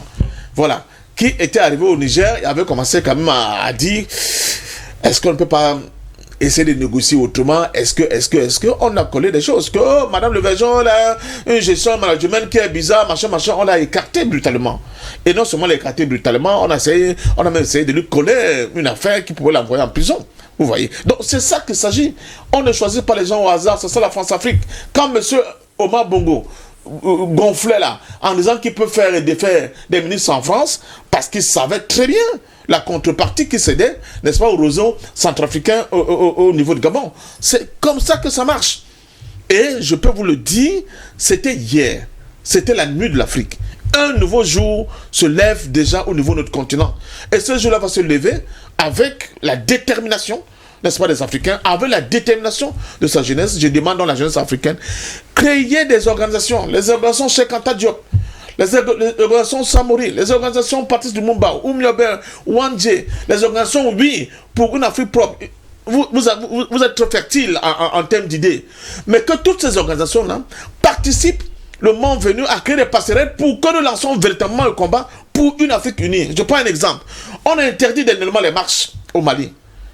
Mais en dehors du Mali, on n'a pas vu que les organisations authentiquement africaines se soient au moins indignées du fait qu'un gouvernement malien qui était considéré comme un mouvement pro-panafricain puisse prendre une décision aussi unique contre la volonté du peuple malien à manifester contre quelque chose qu'il trouve d'inacceptable. Il fallait qu'on ne laisse plus le Mali seul mano à mano avec son régime et avec Paris, mais que partout en Afrique, qu'il y a au moins des manifestations de contestation et de dénonciation de cet état de fait. C'est comme ça que progressivement, nous allons commencer à muscler ce que j'appelle notre masse critique, mais surtout notre détermination sur le plan organisationnel et pratique pour dire à la France et à tous ceux qui nous dirigent aujourd'hui que on ne peut plus vivre dans la nuit. Dans bientôt, le soleil va se lever, le jour va se lever, et ce jour-là va donner à l'Afrique un autre visage, qui va être le visage de l'humanité. Et évidemment, Anatole ici, le panafricanisme est un humanisme. Donc il faut qu'il se garde bien de se penser que nous allons procéder à des charges aux sorcières, ou bien nous allons avoir des comportements, n'est-ce pas, de racisme, ou bien de ne sais pas de quoi, de leucodermophobie, contre qui que ce soit, non. Mais nous voulons quand même qu'on respecte l'homme noir, qu'on respecte l'Africain sur le plan mondial. Merci beaucoup, patient parfait d'homme. Là, il y a Albert Anatola ici qui bouillonne, il a besoin de réagir rapidement. Je vais lui donner la parole parce que je ne sais pas ce qui se passe. Allez-y, Albert Anatola ici, vous voulez réagir. Vous savez, le Niger, c'était un gros scandale économique. 4e producteur mondial d'uranium, 1er producteur africain. C'était un gros scandale. Mais regardez, tout à l'heure, lorsque vous terminez cette tribune, allez vous zappez, vous regardez la chaîne du Niger, la chaîne télévision du Niger. C'est un gros scandale.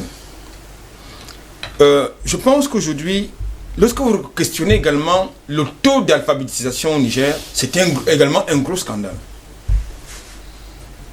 C'est également un gros scandale. C'est-à-dire que le taux d'alphabétisation est l'un des plus bas en Afrique. Ça également, il faut faire c'est la raison pour laquelle je disais tantôt qu'on va essayer de parler, de ne pas faire des analyses stratosphériques ce matin. On va parler un peu au niveau des autres pour comprendre. Parce que justement, de ce côté, le taux d'alphabétisation est le plus bas. Donc, je pense qu'aujourd'hui, qu'il est important de dire aux Nigériens, de tenir aux Nigériens le même discours qu'on a tenu aux Centrafricains, en leur faisant comprendre que, méfiez-vous, le président Touadéra est le meilleur candidat à l'élection présidentielle, Parce que c'est lui-là qui fait bouger les lignes, qui se soucie du devenir de la Centrafrique et des Centrafricains. C'est la même chose qu'on doit dire ce matin aux Nigériens pour leur faire comprendre que Vaut mieux qu'il vote Mohamed Ousmane. Mohamed Bazoum.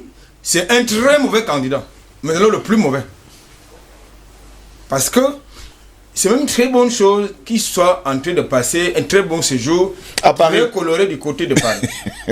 Donc c'est un indicateur pour faire comprendre justement que ce monsieur-là, prenez votre destin en main, il arrive, même si ils vont chercher à corrompre, comme ils ont commencé à le faire, à corrompre le processus électoral, à corrompre les consciences.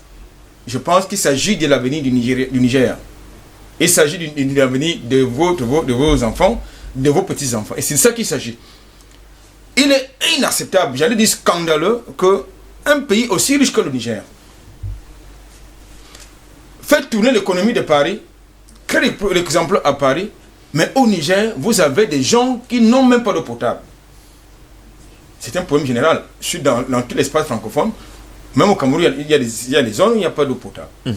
Mais puisqu'aujourd'hui, c'est le Nigeria qui est sur la table, eh bien, on en parle. Que c'était un gros scandale. Que 4e producteur mondial de l'uranium. Et c'est les marionnettes, disons ça comme ça, qui fixent le prix à l'international. La contrepartie qui est versée à l'État nigérien, ça représente quoi? Rien du tout. C'est Areno qui est l'ancêtre, qui a repris, n'est-ce pas, les parts, n'est-ce pas, de Arriva. Oui. En tout cas, c'est bonnet blanc bonnet. C'est le même genre. Même là où l'État nigérien a pris les participations en créant dans certaines, puisqu'ils ont plusieurs sites d'uranium qui sont exploités à la fois par les Chinois, il ne faut pas aussi oublier ça. Même là-bas, c'est n'importe quoi. Donc je pense qu'aujourd'hui il y a un problème d'élite. Je parle d'élite politique. Mais en même temps, il faut également qu'à un moment donné, qu'il y ait des groupes de réflexion et de pression. Parce que c'est ça qui manque sur le continent africain, des groupes de pression. Quand ça ne va pas, il faut que les groupes de pression prennent le relais. Ce que nous faisons ce matin, c'est déjà ça, nous faisons à notre niveau la pression. Pour que les Nigériens se réveillent de leur torpeur, pour qu'ils comprennent que Paris ne leur va pas du bien, il ne peut pas leur vouloir du bien. Il ne peut pas créer des emplois chez eux, il ne faut pas faire tourner leur machine. Ils font tourner leur... Est-ce que Paris a des problèmes d'énergie? Mais le Niger en a. Le Niger a des problèmes d'énergie. Oh, l'uranium vient du Niger. Merci beaucoup Albert Anatola ici. Docteur Jean-Paul Bellec justement parlait de l'uranium nigérien. Grâce à l'uranium nigérien, la France aujourd'hui a une électricité haut de gamme qu'elle vend d'ailleurs au plus offrant. Pendant ce temps dans le territoire nigérien, eh bien même les ampoules n'arrivent pas à s'allumer. C'est le plus gros paradoxe quand même. Bon, il y a beaucoup d'États en Afrique où il y a l'uranium. Là aujourd'hui le Niger scandalise, mais le Gabon. Les Français ont épuisé l'uranium. Le Gabon. Et ça, c'est dans les années 90, c'est épuisé déjà. À la fin des années 90, on n'exploite plus les mines d'uranium dans la région de Franceville. C'est fini, épuisé.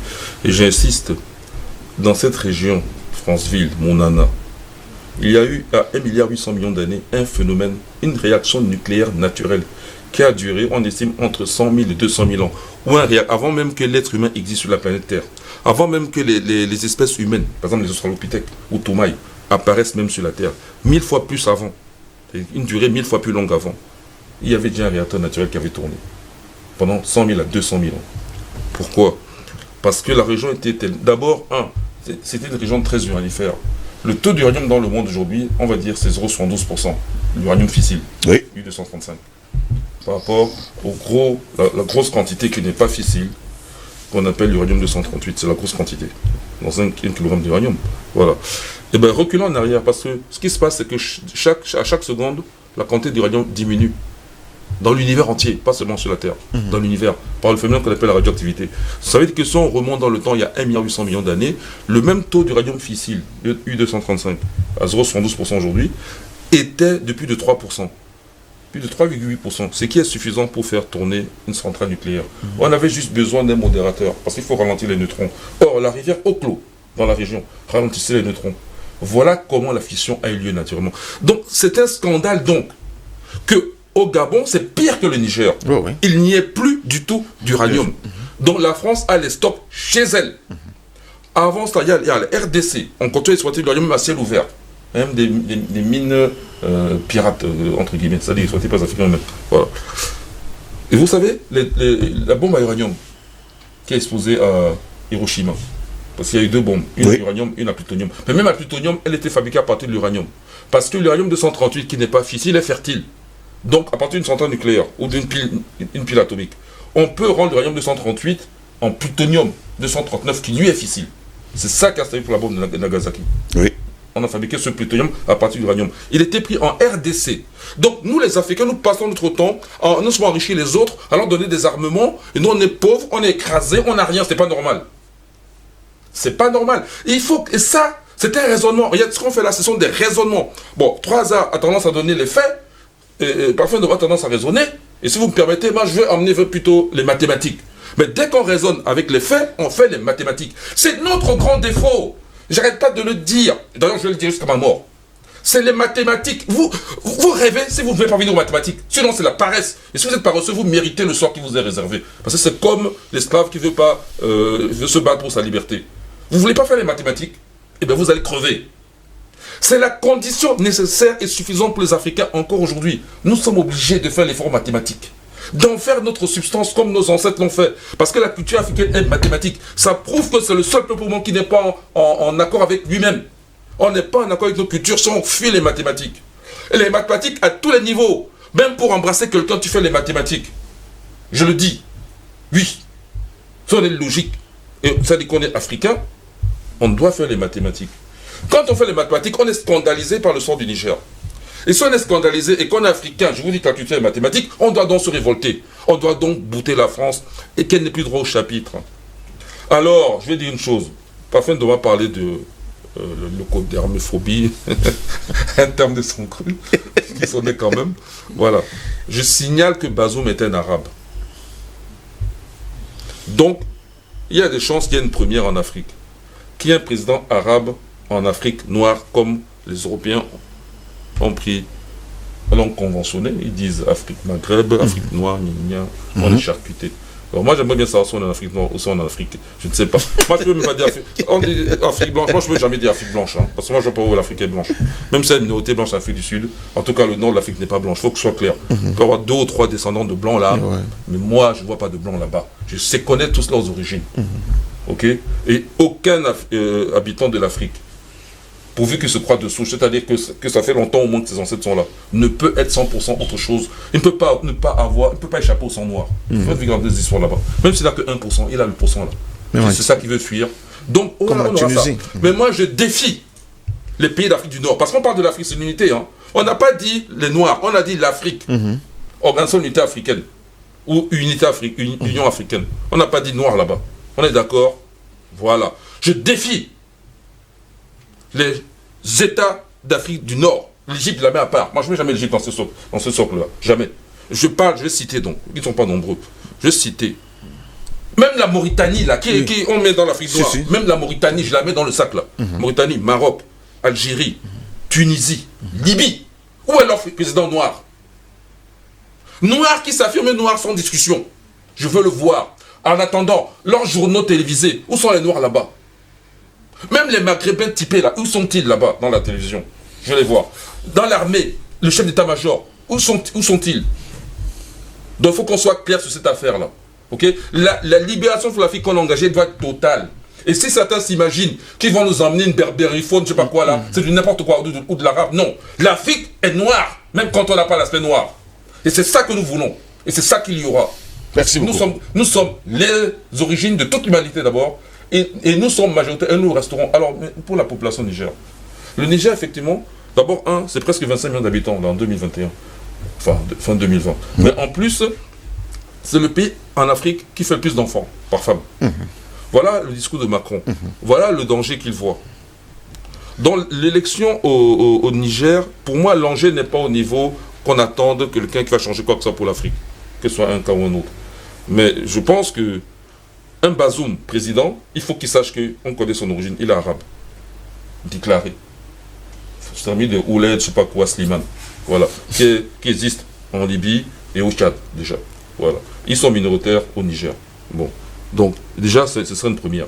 Si c'est l'autre, lui-même ancien président, Mahaman. Voilà. Qu'il essaie un peu, ancien président, sachant qu'on lui a fait un coup d'État, qu'il essaie un peu de nous montrer que c'est un vrai militaire et qu'il revoit sa copie. C'est-à-dire que même si, pour l'instant, on ne lui donne pas le bon Dieu sans confession, mais il peut nous étonner. Qui manifeste son nationalisme. Merci beaucoup, monsieur. Permettez-moi de lire le message, messieurs, et puis nous allons revenir pour conclure cette autre édition de DBS Matin. Bonjour DBS Matin, pour votre information, le Niger et beaucoup de Nigériens ne sont pas prêts pour être indépendants. L'ex-président Tandja, qui a refusé complètement de discuter avec Sarkozy, son aide de camp l'a dégagé. Bazoum est beaucoup mieux que Ousmane. Vérifiez qui conseille et entoure Ousmane. Je préfère un voleur rasache qu'un voleur affamé. Et venez faire un tour au Niger avant de parler du développement du Niger. Issoufou a vraiment investi dans le développement du pays. Dites ce que vous connaissez. Je vous suis chaque matin et même les dimanches à 14h. Steve Abdourahman, lui, il nous a écrit depuis le Niamey au Niger. Bien. On comprend justement. On vous a compris. Bonjour monsieur Steve, on ne peut pas parler de l'indépendance au Niger car les ressources naturelles sont contrôlées par une entreprise en faveur dans laquelle le gouvernement modifie les lois. C'est Adamou qui nous écrit depuis Maroua ce matin. Bonjour DBS Matin, bonjour le panel. Un voleur reste un voleur. Si vous abritez un voleur dans votre maison, il vous pille tous les jours et vous pleurez tout simplement au lieu de le tuer. Sachez que vous travaillez en vain lorsqu'on découvre ce genre de candidat qui sera nommé par Paris. C'est vrai, votre plateau est déjà quelque chose d'édification, mais ça ne suffit pas. Les populations nigériennes doivent se lever. L'opposition doit s'unir afin de barrer la route à ce voyou de Bazoum. C'est l'opposition nigérienne qui pourrait jouer la carte. Bonne journée à vous. C'est Makita qui nous écrit depuis Douala ici même. Pourtant, il y a quelqu'un qui nous a écrit depuis le Niger qui nous dit que il préfère Bazoum. D'accord. Bonjour monsieur Ngos, pardon, quelle est l'adresse du docteur Jean-Paul Bellec pour suivre les cours de mathématiques en ligne? C'est Stella qui nous écrit, mais on voit également Bombok Nourous également derrière. Alors, il va vous donner le numéro de téléphone tout à l'heure. Spécial bonjour à vous, monsieur Ngos, et son magnifique panel de ce matin, parlant du deuxième tour de l'élection présidentielle du Niger. Monsieur Mohamed Bazoum est déjà président du Niger, mais ma question est de savoir ce que font les élites et les députés élus par les peuples en Afrique pour qu'ils accompagnent cette société civile. J'ai fait 2 mois dans ce pays-là, monsieur Ngos. Si vous arrivez au Niger, vous allez pleurer à chaudes larmes. C'est la misère totale. Mon Cameroun est le paradis sur terre. Je vous jure, la politique française est un danger pour notre Afrique. Mais pourtant, il y a quelqu'un qui nous a écrit tout à l'heure de Niamey qui nous dit que le pays est tellement beau. Bien construit et que Mahamadou Issoufou a fait des choses extraordinaires. C'était Rigobert Godin. Très bonne journée à vous. Les sécessionnistes du Nozo viennent de mettre des bombes à Douala pour tuer les civils innocents. Ils laissent les ambassades de France tranquilles. Nous sommes en guerre et tous les moyens sont bons pour se faire entendre. Messieurs, c'est quand même paradoxal qu'on défende parfois l'indéfendable. Bonjour Steve, bonjour le plateau Steve. Le moment est venu pour la jeunesse consciente du Niger de faire un vote de sanction contre ces France-Africains. Mais l'opposition aussi ne joue pas un jeu clair. Ils vont chercher l'option de l'Union européenne. Et ça, c'est ce que fait tous les opposants d'Afrique de l'Ouest. C'est dramatique, les politiques dans cette zone francophone. C'est Job qui nous écrit depuis le Togo ce matin. Bonjour à vous sur le plateau, de belles émissions vous en faites et la qualité de votre panel tout le temps constitue pour moi une source d'inspiration et de motivation pour le vent de libération des peuples africains. Parlant du thème à l'ordre du jour, il est clair que la France et ses endo-colons qui infestent le continent africain ne sont pas prêts à libérer les peuples africains d'ici tôt, mais l'éveil de conscience par lequel nous passons aujourd'hui est désormais suffisant pour nous permettre d'engager une véritable révolution contre tous ces oppresseurs pilleurs qui ruinent nos sous-sols au point de vouloir nous réduire à l'état de misérable et d'esclavage, comme ils l'ont toujours fait depuis la nuit des temps. Plus rien ne sera plus comme avant. Nous, jeunes générations, ne serons plus valets des autres. C'est Bekada qui nous écrit depuis la capitale camerounaise, Yaoundé, ce matin. Moto qui nous écrit depuis la Suisse, lui également, bonjour monsieur Ngos et tous les panélistes. Il faut aussi souligner un point important, la position du Niger est très stratégique par rapport à l'actualité politique dans cette zone en Afrique. Entre le Mali, le Tchad, le Nigeria et une petite ramification au Cameroun, ce pays peut être une porte et une zone de repli ou de ravitaillement des différents groupes rebelles qui naissent un peu partout dans cette partie de l'Afrique. Il faut faire très attention à mon avis car la France dans son double jeu veut certainement préparer une riposte à grande échelle contre les mouvements révolutionnaires africains par l'entremise de ces mercenaires cachés. Le peuple nigérien a le droit de le savoir. Et ce dossier doit aussi être sur la table du sommet des pays de la CEAC. Il ne faut pas négliger cette zone. C'est Moto qui nous écrit depuis la Suisse ce matin. Bonjour à vous Steve et à tous vos invités. La France ne quittera jamais l'Afrique d'elle-même. Les enjeux pour elle sont trop grands. Inutile de compter sur nos élites, nos intellectuels et surtout pas sur certains politiciens. La meilleure façon de les combattre est la vôtre. Continuez d'informer le peuple comme vous le faites et un jour il se réveillera. C'est Moussongo depuis Douala. À quoi précisément? Bonjour le panel, je vous ai toujours signifié que les premiers ennemis de l'Afrique sont nos dirigeants. Il suffirait pourtant qu'ils soient unis pour que tout change en Afrique. Tous les Nigériens doivent se fédérer autour d'une véritable opposition afin de sanctionner M. Bazoum aux urnes. Dixit, c'est Maël qui nous écrit ce matin. En tout cas, les urnes, c'est le 21 février et j'espère d'ailleurs qu'ils écoutent nos panélistes ce matin. Bonjour DBS, ce matin, l'Afrique, ce continent humilié. Il existe un pays où, depuis son palais, le chef de l'État recrute librement des mercenaires et pilote des guerres civiles sur un autre continent. Ce pays attise les conflits ethniques et déverse ses armes sur des régions à feu et à sang pour rester maître du seul vrai pouvoir, l'argent. Il existe un pays qui, loin de ses frontières, truque des élections et couvre l'assassinat de ses propres coopérants. Ce mal, c'est la France. Ce pays, c'est la France. C'est un virus à éradiquer par tous les moyens. Vive la révolution africaine. C'est Stéphane Sullivan Onana qui nous écrit depuis Bruxelles ce matin.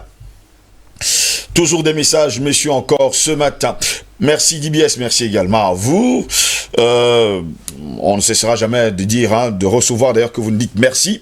Togo, production du pétrole, voilà, parlez-en. Oui, on nous envoyait des images du Togo. Bon, je vous comprends parfaitement. On va y revenir. Bonjour DBS, matin, les remerciements du service que vous faites pour l'éveil de conscience des Africains. Il est temps que l'Afrique ait son autodétermination. Les peuples sont fatigués. Il est temps que les futures générations puissent profiter des immenses richesses de ce continent. Les peuples africains doivent choisir un candidat pour préserver leurs ressources contre ces prédateurs, qui est bien sûr la France. Amadou Kidé nous écrit depuis Nouakchott, c'est en Mauritanie. Messieurs, un dernier message pour que je revienne à vous pour conclure cette édition. Bonjour à tous les panélistes. Dr Mbelek, vous avez parfaitement raison qu'à l'Afrique, depuis notre livre d'histoire, écrit par G. Criot, étaient noirs, car les premiers souverains du Maroc étaient des noirs et ils avaient conquis jusqu'à l'Espagne. Eric Freeman de Village en Dokpasi ce matin. Passons par fin d'homme en quelques secondes. Quand est-ce que ce bordel, comme certains téléspectateurs sont en train de m'écrire d'ailleurs sur Facebook, va s'achever? En quelques secondes. Nous sortons parce que plus que 2 minutes. Non, il faut faire confiance à la jeunesse, il faut faire confiance au peuple africain. Oui. Nous sommes dans une nouvelle phase, nous sommes à un tournant décisif, n'est-ce pas, de la vie de nos peuples. Je pense que le travail que nous faisons ici tous les jours et que d'autres font ailleurs ne va pas tomber dans l'eau. Il y a une prise de conscience africaine sur le fait qu'il faut que l'Afrique puisse s'autodéterminer. Et je crois que c'est dans cette lancée que nous sommes. Nous allons continuer d'appuyer ces énergies positive qui veut faire de l'Afrique, quand même, comme je le disais tout à l'heure, un endroit où il fait bon vivre pour ses enfants.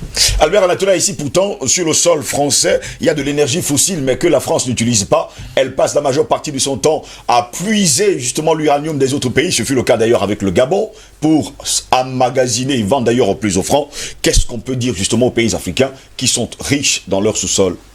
Disons qu'il y a 2 problèmes qu'il faut relever. Le premier problème, sont les élites politiques. Et ceux qui sont là ne sont pas l'émanation des masses populaires. Cette élite qui est là, c'est l'émanation de la France-Afrique, de Paris, qui les manipule comme il veut, comme il entend. Donc de ce point de vue, et là moi je parle de renouvellement politique, pas au sein de M. Macron, mais au sein des panafricanistes que nous sommes. Parce que lorsqu'on parle de renouvellement politique, ça veut dire que même la France-Afrique, au moins dehors, rupture totale. Parce que je voudrais concéder la non-violence à parfum d'homme. Mais lorsque tout le temps vous êtes victime de violence psychologique, physique, économique, avec tout cela implique les guerres qu'on organise sur votre territoire au nom de vos richesses, vous ne pouvez pas utiliser la diplomatie, monsieur Parfendon. Le deuxième problème, c'est quoi? C'est que aujourd'hui, nous avons une jeunesse africaine de plus en plus consciente. Mais elle est consciente, mais sauf qu'elle n'est pas aussi courageuse, comme vous et moi sur ce plateau. On a donc besoin d'une jeunesse véritablement courageuse, engagée, qui est politiquement formée, qui est capable justement de prendre son destin à main. Merci. Parce que c'est important. Parce que de l'autre, sinon, nous allons parler des mêmes choses tout le temps. Et ceux qui sont là vont nous imposer ce que j'ai l'habitude d'appeler la transposition sociale. Et ce sera le retour à la case départ. Merci encore. Docteur Jean-Paul Mbelek, finalement, il faut aujourd'hui que les panafricanistes se lancent justement en politique pour sauver les pays africains. C'est déjà le cas, non? Parfendom, c'est un politicien, il est panafricaniste. Quand je dis se lancer réellement, hein, président Badakani, dans la quête justement de... Célestin Djamen, qui a eu le prix hier venant de Bruxelles, est un panafricaniste aussi. Voilà, il s'est perdu au MRC d'abord. Parce qu'il croyait que là-bas c'était aussi le panafricanisme. On vous a compris. Bon, en tout cas, il a fini par comprendre que c'était peut-être pas tout à fait le cas. Voilà. Parfois dur, mais bon, on comprend aussi. Et il a eu un prix avec ça. Non, juste une chose. La France n'a pas de matière première fossile encore actuellement. Elle avait du charbon qu'elle a épuisé. Elle a épuisé, ah d'accord. 19e siècle et début 20, et jusque dans les années 50, ça a été épuisé. D'ailleurs, on connaît beaucoup d'enfants, ils faisaient travailler les enfants dans les mines. Hein, vous savez. D'où le livre des Misérables. Émile Zola. Émile Zola, n'est-ce pas? Non, c'est pas les Misérables. Voilà, bon. Alors, non, c'est Germinal. Germinal d'Émile Zola. Germinal de Hugo, Les Misérables. C'est Victor Hugo. C'est Victor Hugo. Germinal, c'est Zola. Mais le charbon, c'est Les Misérables de Victor Hugo. En tout cas, vous voyez de quoi il s'agit. Étienne Lantier. Voilà. Et ils avaient l'uranium, par contre, c'est pas une matière première fossile, l'uranium. C'est purement minéral. Oui. Et l'uranium en France, peanut, tu peux oublier. La France avait aussi le gaz. Il y a encore un peu de gaz, mais c'est très peu. Très peu. C'est pas significatif. Alors, merci, messieurs. Donc, le téléphone. Donnez votre numéro de téléphone. Pour ceux qui veulent suivre le cours, je vais donc dire tranquillement. Et c'est payant, hein. C'est ça qui vous fait fuir. Mais c'est pas cher. Donc, donnez juste le numéro de téléphone et nous concluons d'ailleurs l'émission. Moi, je vous envoie l'information. Donc, c'est 671 85 77 05. Maintenant, je répète rapidement. 671 85 77 05. Vous ne serez pas perdant, vous verrez vous-même. Merci beaucoup, Dr Jean-Paul Mbelek, d'avoir été là ce matin. Merci à vous également, Albert Anatola, ici. Merci à vous également, Patient Parfendom, pour cette autre édition, la première du genre de ce mois de février, de cette semaine de DBS Matin. Merci à toute l'équipe technique, à la direction générale. Merci à vous qui étiez justement devant vos petits écrans ce matin pour nous suivre. Et sur Facebook, vous êtes d'ailleurs très nombreux à nous suivre sur Facebook. Vous êtes des milliers et encore des milliers chaque matin. Et d'ailleurs, même vous ne dormez pas, vous nous écrivez de partout dans le monde. Eh bien, nous vous faisons nos hommages ce matin. Pour terminer cette édition, n'oubliez surtout pas, la manipulation des élites est encore plus facile que celle des masses. Le manipulateur est un dealer. Il vous livre ses doses, vous rend dépendant et s'enrichit à vos dépens. Et la mode est la méthode la plus irrésistible et la plus efficace de manipuler de grandes collectivités humaines. Au plaisir de vous retrouver demain pour une nouvelle édition de DBS Matin. Restez sur notre chaîne, l'information y est en continu. Bonne journée à toutes et à tous et surtout, bon début de semaine. Au revoir.